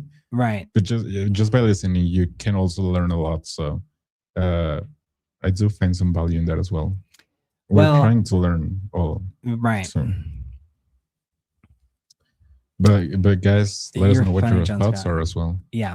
So in Romans 4, Paul emphasized that a person is justified by faith alone, apart from works of the law. So this is about faith and works. In the Bible, it talks about faith, meaning like your belief in something, and then your works, what you actually do. So Paul emphasizes that a person is justified by faith alone, apart from works of the law. In James 2, James explicitly writes that a person is justified by works and not by faith alone. The obligation, theologians often argue that they are addressing different pastoral problems, with Paul focusing on how salvation begins and James focusing on how genuine faith demonstrates its fruit, which is very interesting. So there are, the way we interpret things. But there aren't a ton. There's only really like 4 major ones. So like the creation account, the death of Judas, whether we can see God or not, and the idea of Paul versus James in terms of faith versus works. Right. And critics argue that these variations prove the Bible is purely compiled by independent, sometimes contradictory historical traditions, editorial revisions, and oral histories that cannot be fully harmonized. I mean, that's an argument. So yeah, it's an argument. We're not making that argument. We're not making any argument other than exploring the text itself. And I mean, it's interesting. We see different descriptions of Christianity that follow one thing and then another one that follows the other thing. So it's really interesting how, as humans, you can also, have your own philosophical theories, and you will have a group of people following that, and you will also have another group of people following the other one. So Mark Sands, he's saying there are faiths out there whose goal is to destroy another's faith. Who's right there? I think he says, remember, pretending here. I don't think there is necessarily one right way to do it, but I do think religion can provide ways to live in a sense of harmony with nature and with yourself. I think Hinduism is one of them. I think all of them are. But I think they lead to more societal harmony versus chaos, let's say. But I do think that we're living in a post-religion society. This is a big idea. Yeah, I for example, I think that Christianity has this thing where conversion is like a goal, but I think you would ultimately come to the idea of how you do it, right? Like not necessarily by force, let's say, but even just by showing kindness or compassion, that can also be as powerful and less harmful, obviously. Right. So, I mean, I guess it's more about the how and less about the goal itself. That's, I would say, Mark Sands. But yeah, I mean, each religion will have its own way to sustain itself, let's say. So this is from a Christian website, the Grace Communion International, and it's saying the ultimate goal of Christianity is to glorify God and enjoy external communion with him by being reconciled through Jesus Christ. This overarching purpose influences a believer's life in both the present world and the afterlife, which I think makes sense, right? But I know that there are people out there who say like heaven sounds like hell, the idea of the perpetual worship. But I think that it's something that's it's an interesting topic for sure. Yeah. Adlad, what he says, there are definitely good and bad representatives in every religion. Absolutely, absolutely, and that's why I think that this idea of, there's that song is like losing my religion. Where do we go from here? Right, right. Which is kind of like the point of the discussion as well, Outlet. It's Right. just to show how even religions can have things in common as well. Right. You guys, super chats for helping us as we workshop this, because it really does help so much. Yes. Thank you guys for your support. But one of the ideas going back to Hinduism is reincarnation, also known as samsara. Right. I forgot about that one, but that's one of the core things, right? Right. There's 1, 2, 3, 4, 5, 6 main ones. And so, yeah, that's the continuous cycle of birth, death, and rebirth of the soul, influenced by one's karma. So it's like whatever the karma makes a lot of sense if you're going to come back and like the results of your actions are still going to be lingering. Yeah, it's like the ripple effect, or even chaos theory. Yeah, and then there's the idea of moksha. Moksha is the spiritual ultimate goal of achieving liberation from the cycle of rebirth and uniting with Brahman. So it's like once you've gone through all the steps, you reach a moksha. It's the ultimate spiritual goal. And then there's the idea of dharma. Have you heard of dharma? I've heard it as a name. Yeah, it's a Dharma and Greg. Yeah. Yeah. We shall see. We shall see. There's different stuff going on in the family, Sultan. So these super chats actually go straight to Jimmy to support Jimmy. Right. So right now we're actually technically we're fundraising for Jimmy. Yeah. As we workshop it without him. True. Jimmy, if you're watching, we love you. But Martha, if you're watching, we love you. Yes. So dharma is the righteous duty, moral order, and the correct way of living to maintain cosmic harmony. So dharma is like, there's the idea of karma, which is the moral law of cause and effect. But dharma is the duty, the righteous duty and moral order, and the correct way of living to maintain cosmic harmony. Wow. I think Hinduism is such a beautiful religion, but it's really, again, it's thousands of religions that have been kind of condensed into one thought way of life. Right. But there are some ancient texts, the Shruti. Hey, Vitihuka, how are you? Hello, Vitihuka. How's it going? Good morning, Vitihuka. Good morning over in Finland. So the Shruti, that's what's heard, includes the ancient Vedas and the Upanishads, which contained foundational hymns, rituals, and profound philosophical teachings. The Shruti. So very interesting. I'll put it here for the chat. Yeah. And then there's this Smriti, that which is remembered. It includes major epic poems like the Ramayana and the Mahabharata, and then the sacred Bhagavad Gita, which we've talked about in here briefly in the past. Yeah, that's kind of like the only one that ring the bell. Yeah, the one that people typically remember. Hey, Mark Sands, that's good. Okay, yeah, absolutely. Well, this is all going to his account. So anything you want to post. Mark Sands, do you miss him? We miss him so much. We love him so much, but there's just family stuff and there's a lot of just confusion. And part of this is also my attempt to understand the world at large. Yeah. But there's the Shruti, which is that which is heard, and then there's the Smriti, which is that which is remembered. So the ancient poems, and this is, but again, Hinduism doesn't have a single prophet or worship one god. There are multiple. There's tons of festivals and deities and mythologies, like they have Diwali and Holi. Yeah.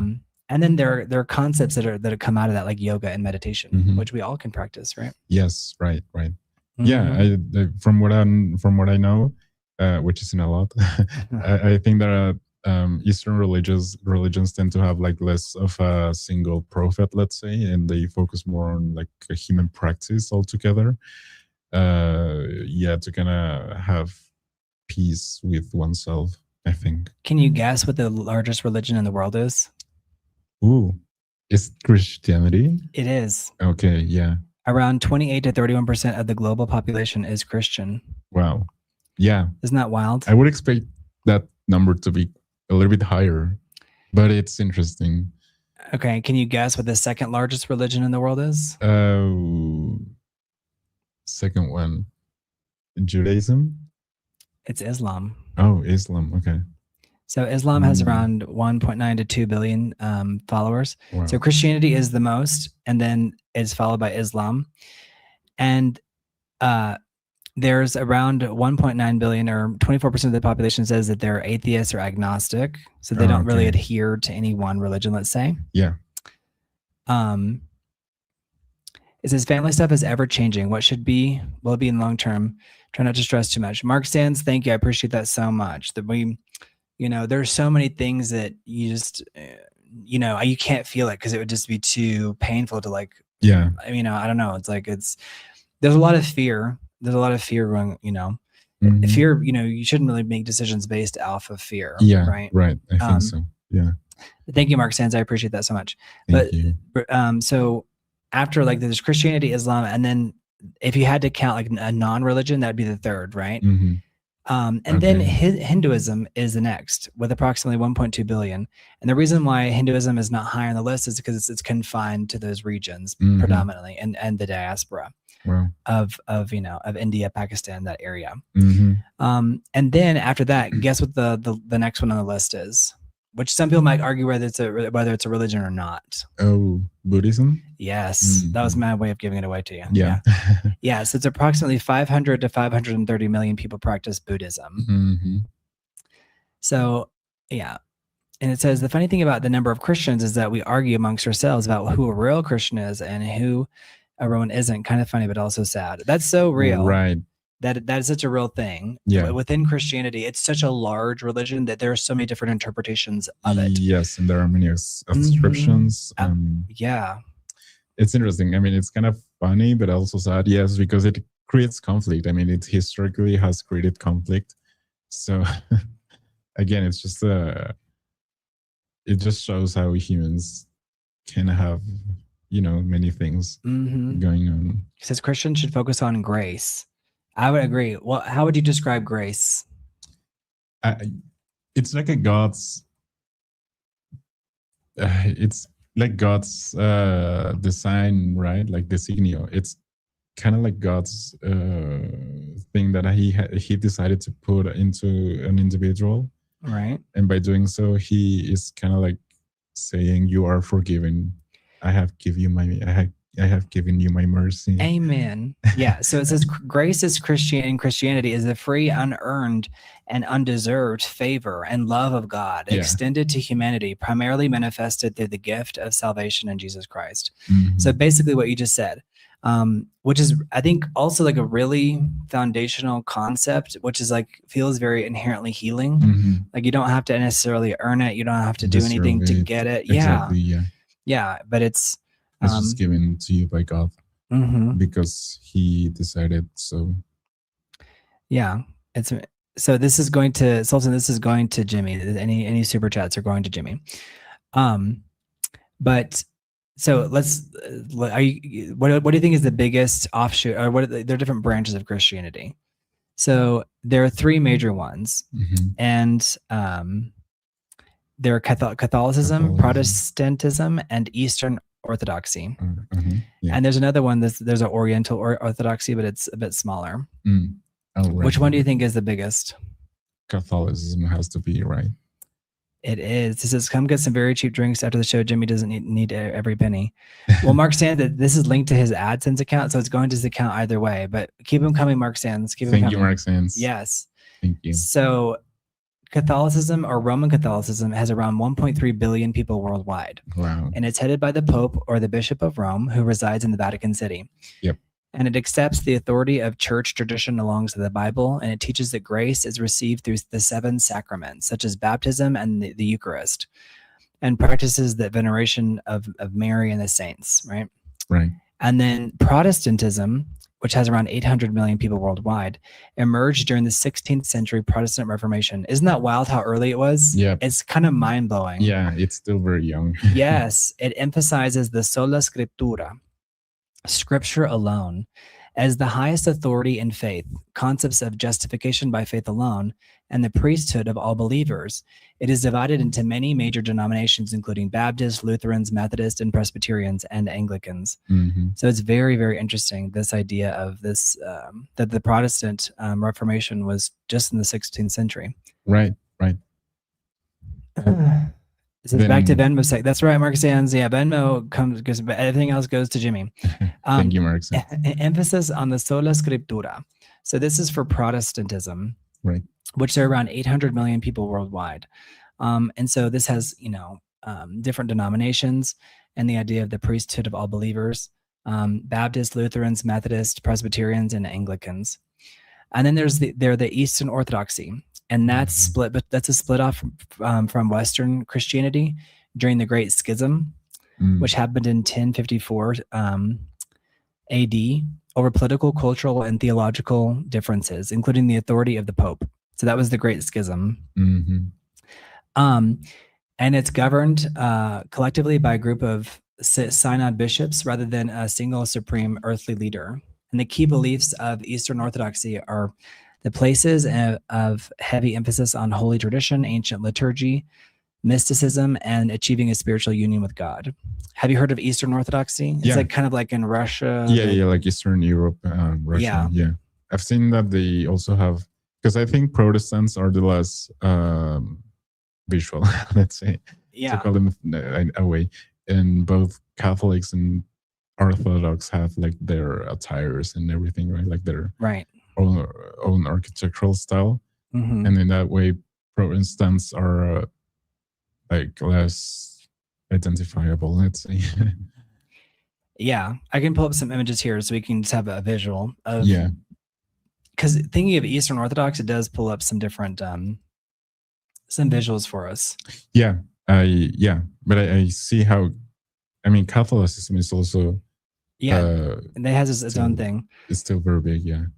So there's also even an Eastern, but it's almost like it has some Catholic roots a little bit. But you kind of think of, kind of Eastern Europe and Northern Asia. But it's very interesting. But this is a result of the Great Schism, which if you guys don't know about the Great Schism, it was from 1054. You guys don't forget to like the video, by the way, as well. Yes, please do so, guys. But the Great Schism, it was the East-West Schism. It's the historical event in 1054 that split the unified Christian Church into two distinctive branches: the Roman Catholic Church in the West and the Eastern Orthodox Church in the East. And do you know what caused it? No. Was it some? It was a result of centuries of growing cultural, political, and theological differences. So it wasn't like one key event. Okay. But the Western Church believed that the Pope in Rome held supreme authority over the entire church, while the Eastern Church believed all major bishops shared equal standing. And there was a linguistic and cultural divide as well there. So the West spoke Latin based in theology of Roman law, and the East spoke Greek and rooted its thinking in Greek philosophy. So there were a lot of theological disputes. Disagreements arose over whether to use leavened bread, like what is it called, leavened bread? Whenever there's yeast. Oh, yeah. Or unleavened. How do you guys pronounce that? Leavened. For the Eucharist, right? Or like the body of Christ. And so in July 1054, representatives from Pope Leo the IX and the Patriarch Michael Carolarius of Constantinople exchanged mutual excommunications. That's wild. It is very interesting. So even though the excommunications were officially lifted in 1965 as a gesture of reconciliation, the two churches remain divided to this day. So they apparently they kind of reconcile, but they still are practiced differently, which is pretty wild. Yeah. That's really interesting. It really is. I mean, you can also learn a lot from all this. I have always wondered, how we perceive, let's say, Christianity in this way, but it's a whole history that it has on its back as well. And so it's not that it's not been influenced by humans either. I mean, it's essentially influenced by humans, right? Right. Because they say it's inspired by God. But there's a lot of human influence there as well. Like, absolutely. Like the idea that just our collective experiences. Yeah. Thank you, Sultan. Thank you, Sultan. That our experiences kind of lead us to our ultimate beliefs and like how we live our day-to-day lives. And it's very interesting. Do you identify to this day as a Catholic, or how do you identify? More like a Protestant. Yeah. I don't. I definitely. Follow go on. Catholicism, or Yeah, I would say I was raised as a Protestant, more specifically a Baptist, but I don't necessarily follow one ideology or the other. Yeah. And I do think that, you know, how much we believe in something and how much we practice something, it's very tricky. I'm definitely understand Mark's point of view, and the idea that, you know, the church can do harm, but I think it can ultimately do good as well. Right. Especially when you have, again, a community that is truly helping you, not necessarily pressuring you either, because pressure can also lead to unleavened. Yeah. Right. Thank you. Yeah. No yeast. Thank you, Mark. Sense. Yeah. I was like, how do you say this? Yeah. Unleavened. Leavened. Yes. Leavened. But yeah, I mean, essentially, not to have like pressure, because pressure can also lead to undesired outcomes. But to have a community that supports you, and I think that you can find that in these spaces, you know, with a shared spirituality. Have you ever had an experience in your life where you're like, gosh, I need to get some support? And was your first thought to go to your church or no? Well, in that way, I think I'm more like a person that likes or tends to fix his issues on its own. So in a way, I'm kind of reluctant to seek for help as a first choice, let's say. Right. I do try to find the ways in which I can solve the problem by myself, let's say. Right. But I do think that I find myself more inclined to ask for helps either on my family, who will then give me some kind of spiritual advice as well, and or from friends or colleagues. Yeah. Do you think religion provides like a structure that's healthy because I think some people, it's like they need religion because they don't have like a foundation that they were taught, and so it's like the religion provides some level of structure, even like a sequence of thoughts on how to problem solve, let's say. So I do think that religion can actually be very logical for a lot of people. You've heard me talk about like, you know, religion and how like and different ideas and theologies. Do you feel like the way religion was instilled into you, do you think that there's still a community around religion, or where does the community come from in today's world? Yeah, I mean, I do think that we or I still find some support in that community, not necessarily a support that is like very close, I would say. It's more like I know that it's there if I ever need it. But for the most part, yes, I do think that it can give some structure to one's life. You know, because I've seen people who treat religion as a moral guide, and whenever they do something quote unquote bad, let's say, they tend to focus back on religion, maybe to promise themselves that they won't do the thing again and so on. Like, God, if I do blah, blah, blah, I won't. That's interesting. I hear people talk about that. Yeah. No, that's real. Examples. That's real. The idea like, oh, God, if I get this or if I survive this, then I'll do this. Yeah, which I don't necessarily think it's the better approach. Not necessarily, because you're then also kind of like not being genuine with your own actions. It's like you're doing it for a benefit, let's say, rather than for pure you know, well-beingness. That's interesting. Do you think religion can give dignity to people whom society ignores? Yeah, a lot. I do think that that's real. Yeah, I do think that a lot of people who tend to feel like aside from society, let's say, they can find some support in religion, because ideally, or not religion, let's say, but church or these institutions, any institution, right? Yeah, these institutions tend to be selfless. Yeah, I mean, in many cases they are, I would say. Right. So yeah, I do think that these people tend to be, and historically they have been, right, like the examples of the Bible were, for example, Jesus helped the ill people and the people who were rejected by society. Right. So I think that that example is there for a reason. Yeah. I think a lot of people focus less on the original origins of the need to create religion, right? And how religion built civilization, but they focus on how religion became like power, and then focusing on like how that power was, you know, abused, right? Yeah. Yeah. And you know, the central question around religion and power is like, is religion most dangerous when people believe too deeply, or when political leaders use belief as an instrument? Wow. Yeah. I would argue that it's whenever political leaders use belief as like an instrument, because you can kind of rally people through religion. Yeah. I think you can do it through other tools as well. But again, we're workshopping, so you guys, there's no conclusion here. I'm going to turn off a couple of these cameras because this is the main camera I like. Yep.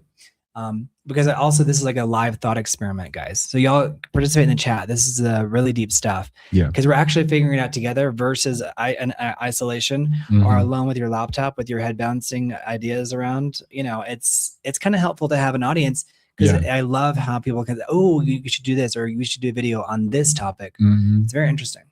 Yeah. So tell me what your thought is, because so many world leaders identify as being a part of a certain religion. Where does that come into play?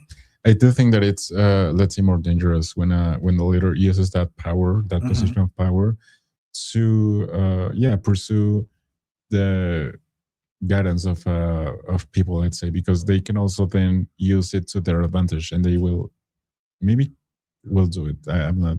Yeah, I mean, historically, we have seen some examples as well, but I do think that within religions that can also rise leaders, and so whenever a leader is, let's say, more interested in the self benefit rather than some common good, that's when also things get tricky and get sticky. Yeah. I mean, I think that's whenever your power is kind of leading you to personal benefit rather than common benefit, which can apply within the same group, let's say, whenever a leader arises. Do you think that we'll ever reach a point in the human society where like religious authority and political authority are like inseparable again? Kind of like going back to before the division of church and state. Yeah, I mean, I wouldn't like that. I do think that. Yeah, I don't think it's an ideal. Right, but I see it as a maybe on the immediate future. I would see it as a not so easy thing to achieve, because we've kind of seen like things in the way they develop on wanting to not have political power and church or religious power within the same political figure or person. So I think it's I mean, I wouldn't see it necessarily happening in a near future, but I mean, if it happens, then I think it can be, tricky as well, because then you wouldn't have like an option, let's say. Right. I do think it is interesting because we're just experiencing a time when people like affiliate themselves with religion to get power. Yeah. But then it's like how much of that is performed and how much of it is real, and but I think there is a division of church and state that's real. Yeah. But I also am curious if those will ever converge in the future. Yeah. Can a religion remain spiritually healthy when it gains state power? Do you think that like it kind of corrupts the power? I think it can corrupt the powers in some ways, because I mean, humans have shown that we have this thing where once the benefit gets in the way, it kind of can mislead the person, and it's not because it wasn't fully grounded. It's just because of human psychology and nature, if you will. But yeah, I mean, by seeing this type of political or any type of benefit, I think it can mislead the intended purpose of spirituality or religion, because it tends to be selfless. I would say, I would argue that.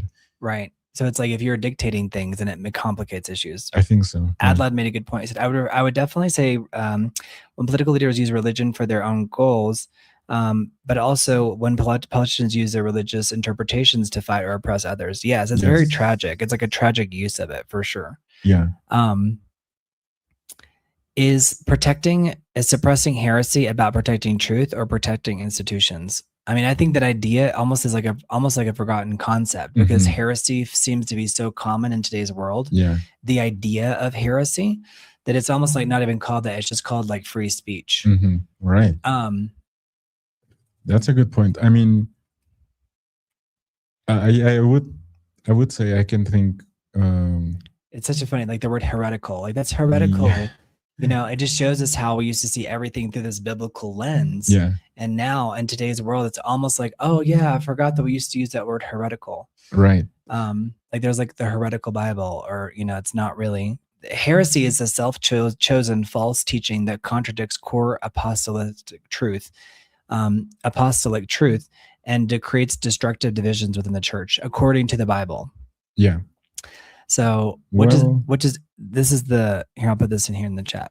But again, obviously we're like the Bible, we're not saying that's the ultimate truth, but we're saying the idea of something being heretical comes from there. Yeah. Right. So it comes from the Greek word of heresis, meaning a choice or an opinion of one's own choosing, versus like believing the quote unquote theoretical ultimate truth, let's say. Yeah. I mean, I can see examples of both things happening, let's say.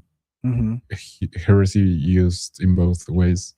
But I do think it ultimately comes down to the idea of, oof, this is a hard one.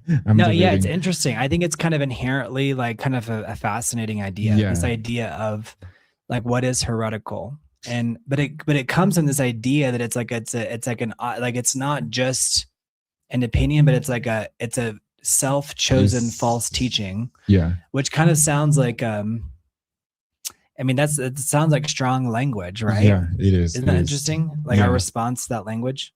Yeah, I guess it ultimately is for protecting institutions. I would say that's kind of like the way it's been used the most. But yeah, I can see how both ways can also be stripped down from the meaning if used in a certain way.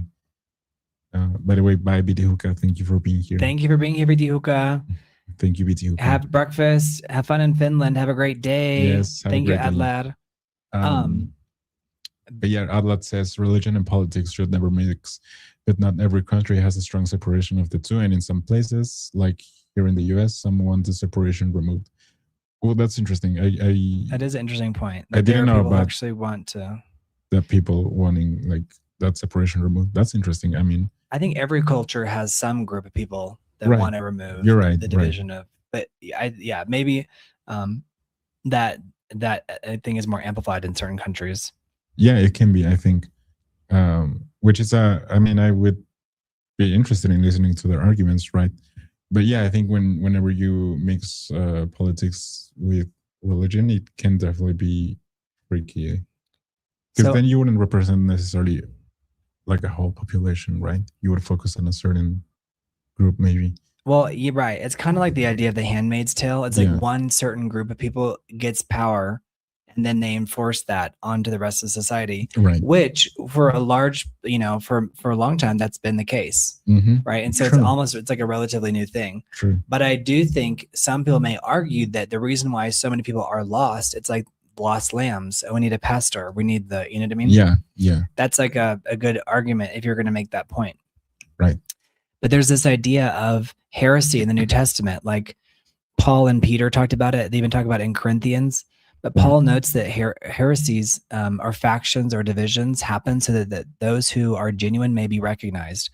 So in Corinthians, Paul makes it like heresy is almost like a requirement so that the real thing can be recognized, which makes sense, right? Challenging your faith type of thing. Right. Peter 2:1 warns against false teachers who secretly bring in destructive heresies, even denying the master who bought them. That's very interesting. So that's like I guess it's like also like slave and master, that idea. Right. Thank you, BT Hookah. Have fun in Finland. Thank you, BT Hookah. Yeah, I mean, I do think, going back to the question a little bit, I think heresy can also, unveil some truths, even if the truth is that, this leader wasn't who he said it was, or, these things that can be unveiled and that aren't necessarily good things, let's say. In the Bible, it says like to deal with heretics. It says to warn them. In Titus 3:10, it says tells believers to warn a divisive person or a heretic once or twice. And then there's this the idea of rejection. It's very interesting because it's almost very sect, feeling. If they refuse to correct their false belief, believers are told to have nothing to do with them anymore, such as a person would be warped or sinful. Very interesting. Yeah, it is. It is. So this idea that you're supposed to kind of reject, that kind of feels very cult-like, right? Yeah. But that was also like part of, traditional biblical teachings. Right. Yeah. So heresy was discussed, a bit in the New Testament. Mm-hmm. So what I think is different about modern culture is that we're kind of all going through the motions, and we're not living according to like any necessarily religious doctrine. We're just kind of going through different motions. Right. But I do wonder like what a post-religious society would look like. I think we're kind of already living through it. I think so. To an extent. And I would say it kind of looks like, going back to the idea of individualism, I would say it kind of looks that way, where each human are seeking their own way to benefit from said spiritual thing, right? Instead of maybe creating this community, which was ultimately the goal of many of these religions, I think. Right. Even Christianity speaks of how can you get cold? I think that's the term they use, by not attending church, because then you lose that sense of community. But I do think that a future without necessarily traditional religion would look like individual humans kind of seeking their own answers. I think in some ways we are. Yeah. Do you ever feel like do you ever go to church on Sundays? No, not recently. I mean, sometimes I get the idea of that. It says false teachers are hijack individuals' grace by lies. Yeah, John Scott, that's good. Smoke on the altar again. Yeah. I think it's also like the idea of who decides which interpretation of religion becomes the official narrative, right? Like who decides what is real? Yeah. I think that is that's why I think we're kind of inherently distrust lately. And then I'll end on this. I'll have 3 questions, but do you think religious violence is caused by religion or by ordinary struggles for power expressed through religious language? I would like to think that it's caused by problems translated into the religious terms, let's say. Mm-hmm. I know that there are some religions that tend to, being very territorial, I would say. Right. But yeah, I do think that it's ultimately some sort of interest, kind of using the facade of religion in order to legitimize. Gizmo seconds that, he says. I mean, it says, thank y'all for dealing with the contrivical me earlier. Thought it might help the conversation. Got to run. Hope y'all workshop this well. Greatly important topic. Thank you, Mark Sands. Appreciate you so much. Mark Sands, I feel like it's something that we have to talk about, because also, are there children, if there is no religion, then like what's going to be the overarching doctrine that kind of helps them dictate what is right and wrong inside of their lives? Right. Because it's kind of scary. There's like the devil and there's the devil that you don't. Right. So thank you, Mark Sands. I appreciate you so much. Mark Sands. Thank you. But yeah, I mean, Gizmo agrees. I do think that it ultimately is used as a way to legitimize that depiction of power, but it's not necessarily because, I mean, I'm not sure. So I can be wrong if certain religions also teach you how to do this, but I don't think they do generally. Mm-hmm. So I would say, yes, it's kind of like a way for them to legitimize the abuse of power, maybe. In order to have the thing done. Don't you think it's interesting, like all the dystopian novels that we discussed, there's only like a couple of them that use religion. Most of them are like absent of any religion. Right. But does secular ideology become equally dangerous when treated as unquestionable? Like, let's say the Crusades that was like a religious movement. But what if it's inherently secular? Can it be just as dangerous? I mean, I would argue yes, because there's idea between like the Russia and the United States. Yeah. Differing ideologies and how that can lead to, let's say, war. Yeah. Yeah, I do think that it can be equally dangerous, yes, because ultimately it's about again, it's kind of like the human nature of solving conflict, let's say. So yes, either by being, I do think that religion kind of has or gives a legitimate reason for you to be on said thing, but I do think that ultimately we can justify any action if used enough. So you're saying like the religion is like believe this but we're doing this because we believe this, and that kind of gives us a reason for doing so, which isn't which shouldn't be, it does feel like this. reason. There's a secular, like it's almost like this. It's just a different doctrine. Yeah, It's like yeah. one is considered sacred and the other one Mhm. is not. I think so. I would argue that, but I do think that both things can end on undesired results. Right. What do you think is the difference between conviction and fanaticism? Mm.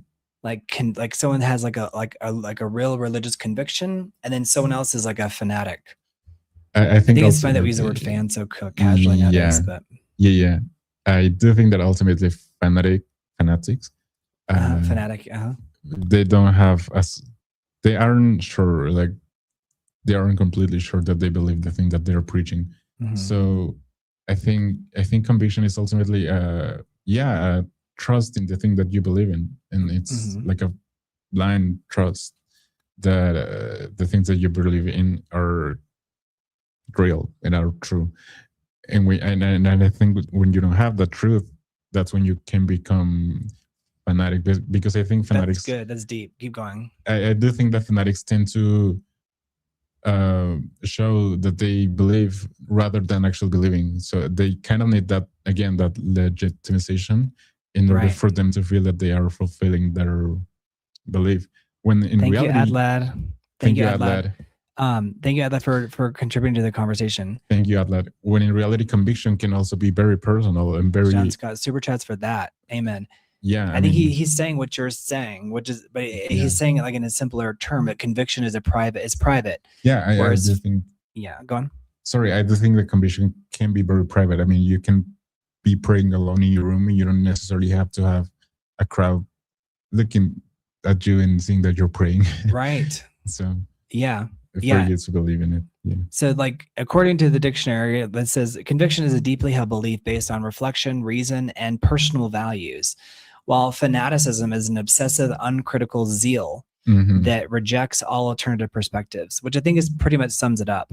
Yep. Yeah, it's simple terms. Yeah. Yeah, because like conviction is like grounded in reason. You're open to dialogue. You're capable of listening to others, participating in meaningful discussions, and respecting differing opinions. And conviction also has there's a willingness to reevaluate and refine your perspectives when faced with new information or deeper truths. But fanaticism is like grounded in dogma, driven by an obsessive, single-minded focus on one rigid idea while ignoring like larger realities. Yeah. Like, let's say this, the Bible says this, or whatever it may be. True. And also a fanatic would have a intolerant or closed-mindedness, unwilling to listen to and hostile even to any type of dissent, dismissive of other people's viewpoints. From what I've seen, fanatics tend to. Thank you, Mark Sands.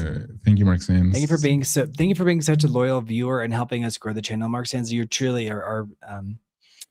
You have conviction, I would say. Thank you, Mark Sands. Yes, thank you. I do think that fanatics need this form of legitimization, whereas people who are actually convinced in something can also they can also hold the question. They can also be confronted with some other questions, and they won't necessarily fall because they have conviction, because they believe the things that they believe in. So I think fanatics cannot be as easily questioned because they would also just try to avoid the question, let's say. Yeah. Hey, Gizmo, thank you. It says, fanatics are generally incapable of meaningful dialogue, often resorting to extreme behavior or dogmatic certainty to protect a fragile identity. I think that's also a really key component. Like you said, it's like they're not quite sure. So it's like the way to cover for that is to be radically like preaching that thing. Yeah, or evasive too. Like they don't confront the thing because they know that they maybe will fold. Right. Yeah. Well, it's like it goes back to that old idea too, where it's like it's easier to fool someone than to convince someone that they have been fooled. Right. And I think that's very real. What's interesting, I think, about today is that I feel like fanaticism is so out of favor in a way. It's like if you do see a fanatic, it's almost rare. Yeah. But maybe they exist. We're just not seeing them. They might be fanatical out there, people. I feel like maybe we're not holding that space, or maybe we're not seeing it because of it's not inherently commercial. That's good point. And I do think that they need the audience as well. I mean, that they need these spaces where they can showcase that they are fanatics. Right. And I don't think that they necessarily have those spaces anymore. Again, it all comes down again to the idea of, At least not in the West. Right, exactly. That's a very good point. Yeah, it's like because when we see it in other, areas of the world, it's seen as so crazy. Right. Whereas in the West, we're like, oh, like we're past that. Yeah. Like we already went through the Crusades. Like we don't need to, That's very true. Yeah. It's very interesting, but maybe that's coming from a place of a point of view that's like, because some people might even see that as a point of view that's like inherently imperialistic almost. Right. Like where it's like, oh, our ideas are inherently superior. Mm-hmm. And maybe we feel like they are because of the ability to have freedom of expression. Whereas in other countries, it's like women can't even drive, bro. Exactly. Yeah. Like that's an interesting point to be made. Yeah, it's an interesting contrast. Yeah, it really is. All right. So here's my last question for you, and then we're gonna go to bed. Go to bed. All right, super chats or Venmos, guys. It's on the scroll. Added the scroll back. It's been a while since we've seen that scroll, hasn't it? Yes. All right. Can absolute certainty coexist with religious tolerance? Can absolute certainty coexist with religious tolerance? Yes. Yeah, I would like to think yes. I do think that whenever you're certain of your beliefs, you can also coexist with some other beliefs, and you don't necessarily have to be fighting all the time. It's more like, I'm convinced of this. I will maybe try to convince you via, teaching you examples or approaching you or helping you whenever you need help, because example is also a way of teaching. So I do think that you can also try to pursue the people to maybe listen to your arguments by acts of kindness. Because again, the idea of Christianity, I guess, it's also to convert people to Christianity for them to. Right. It's almost like capitalism. It has to grow. I think so. That idea has to continue growing. I think so. The idea is that we need to save the souls. So I think this actually, I think this discussion actually ended up being better than I thought, because I was like, this is so impossible to talk about. Right. But I do think it does boil down to some very simple truths. Yeah. Like, just conviction and fanaticism, or what's considered heretical, what's canonized, what's become part of the traditional tradition. Right. Right. The secular world versus the religious world. And I do think in a world that's increasingly decentralized, that we're looking for some authority, either in our exterior life or in our personal lives as well. Yeah. There's like a moral authority. Yeah. Do you think religion has helped humanity more than it has harmed? I'll answer for me. I think religion, I would argue that it's helped more than it's harmed, because I think it was like an organizing factor in the early days of humanity. Yeah. And without it, humanity would be more like inherently amoral. Yeah. I would argue that. I agree with that. I would agree that in the grand scheme of things, when you pull back and see the bigger picture, I think that you can see how religion has influenced for good. Right. And then again, we all have our stories with maybe I've been a victim of it, like this of the intolerance, but at the same time, like recognizing maybe a greater good that they're going for, or they were going for. Right. I mean, it's kind of like seeing the bigger picture. I do think that we all have experiences that weren't as necessarily as good or gratefully, but I do think that ultimately has helped put humanity in some sort of order. Did you hear that? Yeah. I was like, what is that? There's thunder outside, you guys. There's like a thunder. God's like, I will smite thee. I'm like, I love you. I love you. We're just speaking good things. Yeah. It's very funny because there's like a huge storm raging outside, and it's like, right. And it's like, it's like on your knees, pray to him. Which is, you see those kind of events, right? When like the God smites thee and the people come down. Yeah. But one important point to make is that religion has rarely acted alone. It usually becomes entangled with like land, wealth, identity, power, empires, all the different things, all the different political levers. I don't think it's usually religion alone. It's usually something bigger that's involved in it. Yeah. And I think, like you can warp anything. Yeah. I mean, I was going to say it's usually more than just religion, which is being used as some form of control, let's say. Mm-hmm. I think it's interesting, this idea also of like reconciling, religion with science and like the need to do so. And I think you can easily, I think some people, you can make the argument that they don't have to necessarily complement each other, Yeah. Yeah. So, but that's the discussion for another day. How do you think it went? How did we do? I think we all are coming to good conclusions. I would say it's helpful for us to think aloud and think with our lovely chat.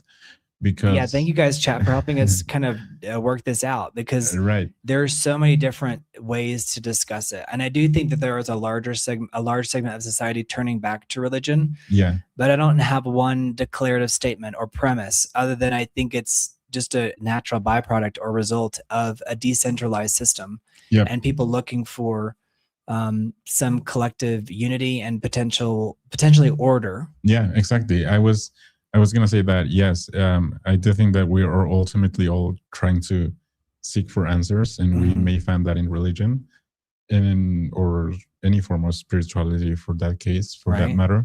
But I mean, these discussions are helpful because they help us put our thoughts in order and come to maybe not conclusions, maybe just general ideas that we can revisit over and over again. But yeah, I mean, it's just us trying to understand maybe the society that we're living in. And with you guys, it's great that you can also have your own input, guys, because that helps us, create our own conclusions as well. I mean, we love to listen to you guys. I wonder if in the future they'll see scrolling as a religion or as a ritual. Because people do it when they wake up, they do it when they go to bed. Yeah. Like, will scrolling be considered like a ritual in the future times? Yeah, I mean, I think in a way it kind of is like already. A scroll. Because a ritual can be any repetitive act that has like this impact to it, right? So I think in a way you can see it as being that way for some people, I would argue. Yeah, I think it's very interesting. Like, I think Harry Styles was here today because I saw a bunch of people on the street wearing Harry Styles outfits. So I was thinking about like how fandom is almost like a religion. Yeah, like, that's its own form of like worship. Worship, exactly. Yeah, like the level of, because there are very few people that can command that level of, of power. I think it's interesting too when you're in a group and you break off and do your own thing. Yeah. Like, what was the original band? One Direction. One Direction. More like multiple directions. Right. More like 5 directions. Yeah, exactly. I mean, I find it interesting too, because you would think that maybe by separating they wouldn't have like as much power, let's say, but they do, and they still have strong fan bases, and that's a form of worshiping. Yes, I would say that it is. I would say so too. All right, we're gonna go eat. You guys have a good night. Thank you for helping us workshop this idea. There's no one conclusion. We're not advocating for anything other than having the discussion. So if you guys think these discussions are worth having, subscribe, like the video. Please do so, guys. Yeah, and we're growing along with you guys. So we appreciate you so much. Thank you for being here. Thank you guys, and thank you to the OGs for always being there. Thank you guys, OGs. Thank you so much, John Scott, Gizmo, Mark Sands. You guys are amazing. Adlad, thank you guys. All of you guys are amazing. Appreciate you so much. Seriously, you have no idea. We appreciate you so much. Sultan, you as well. Sultan, yes. All right. Bye, guys. Love you guys. Bye. Thank you, guys.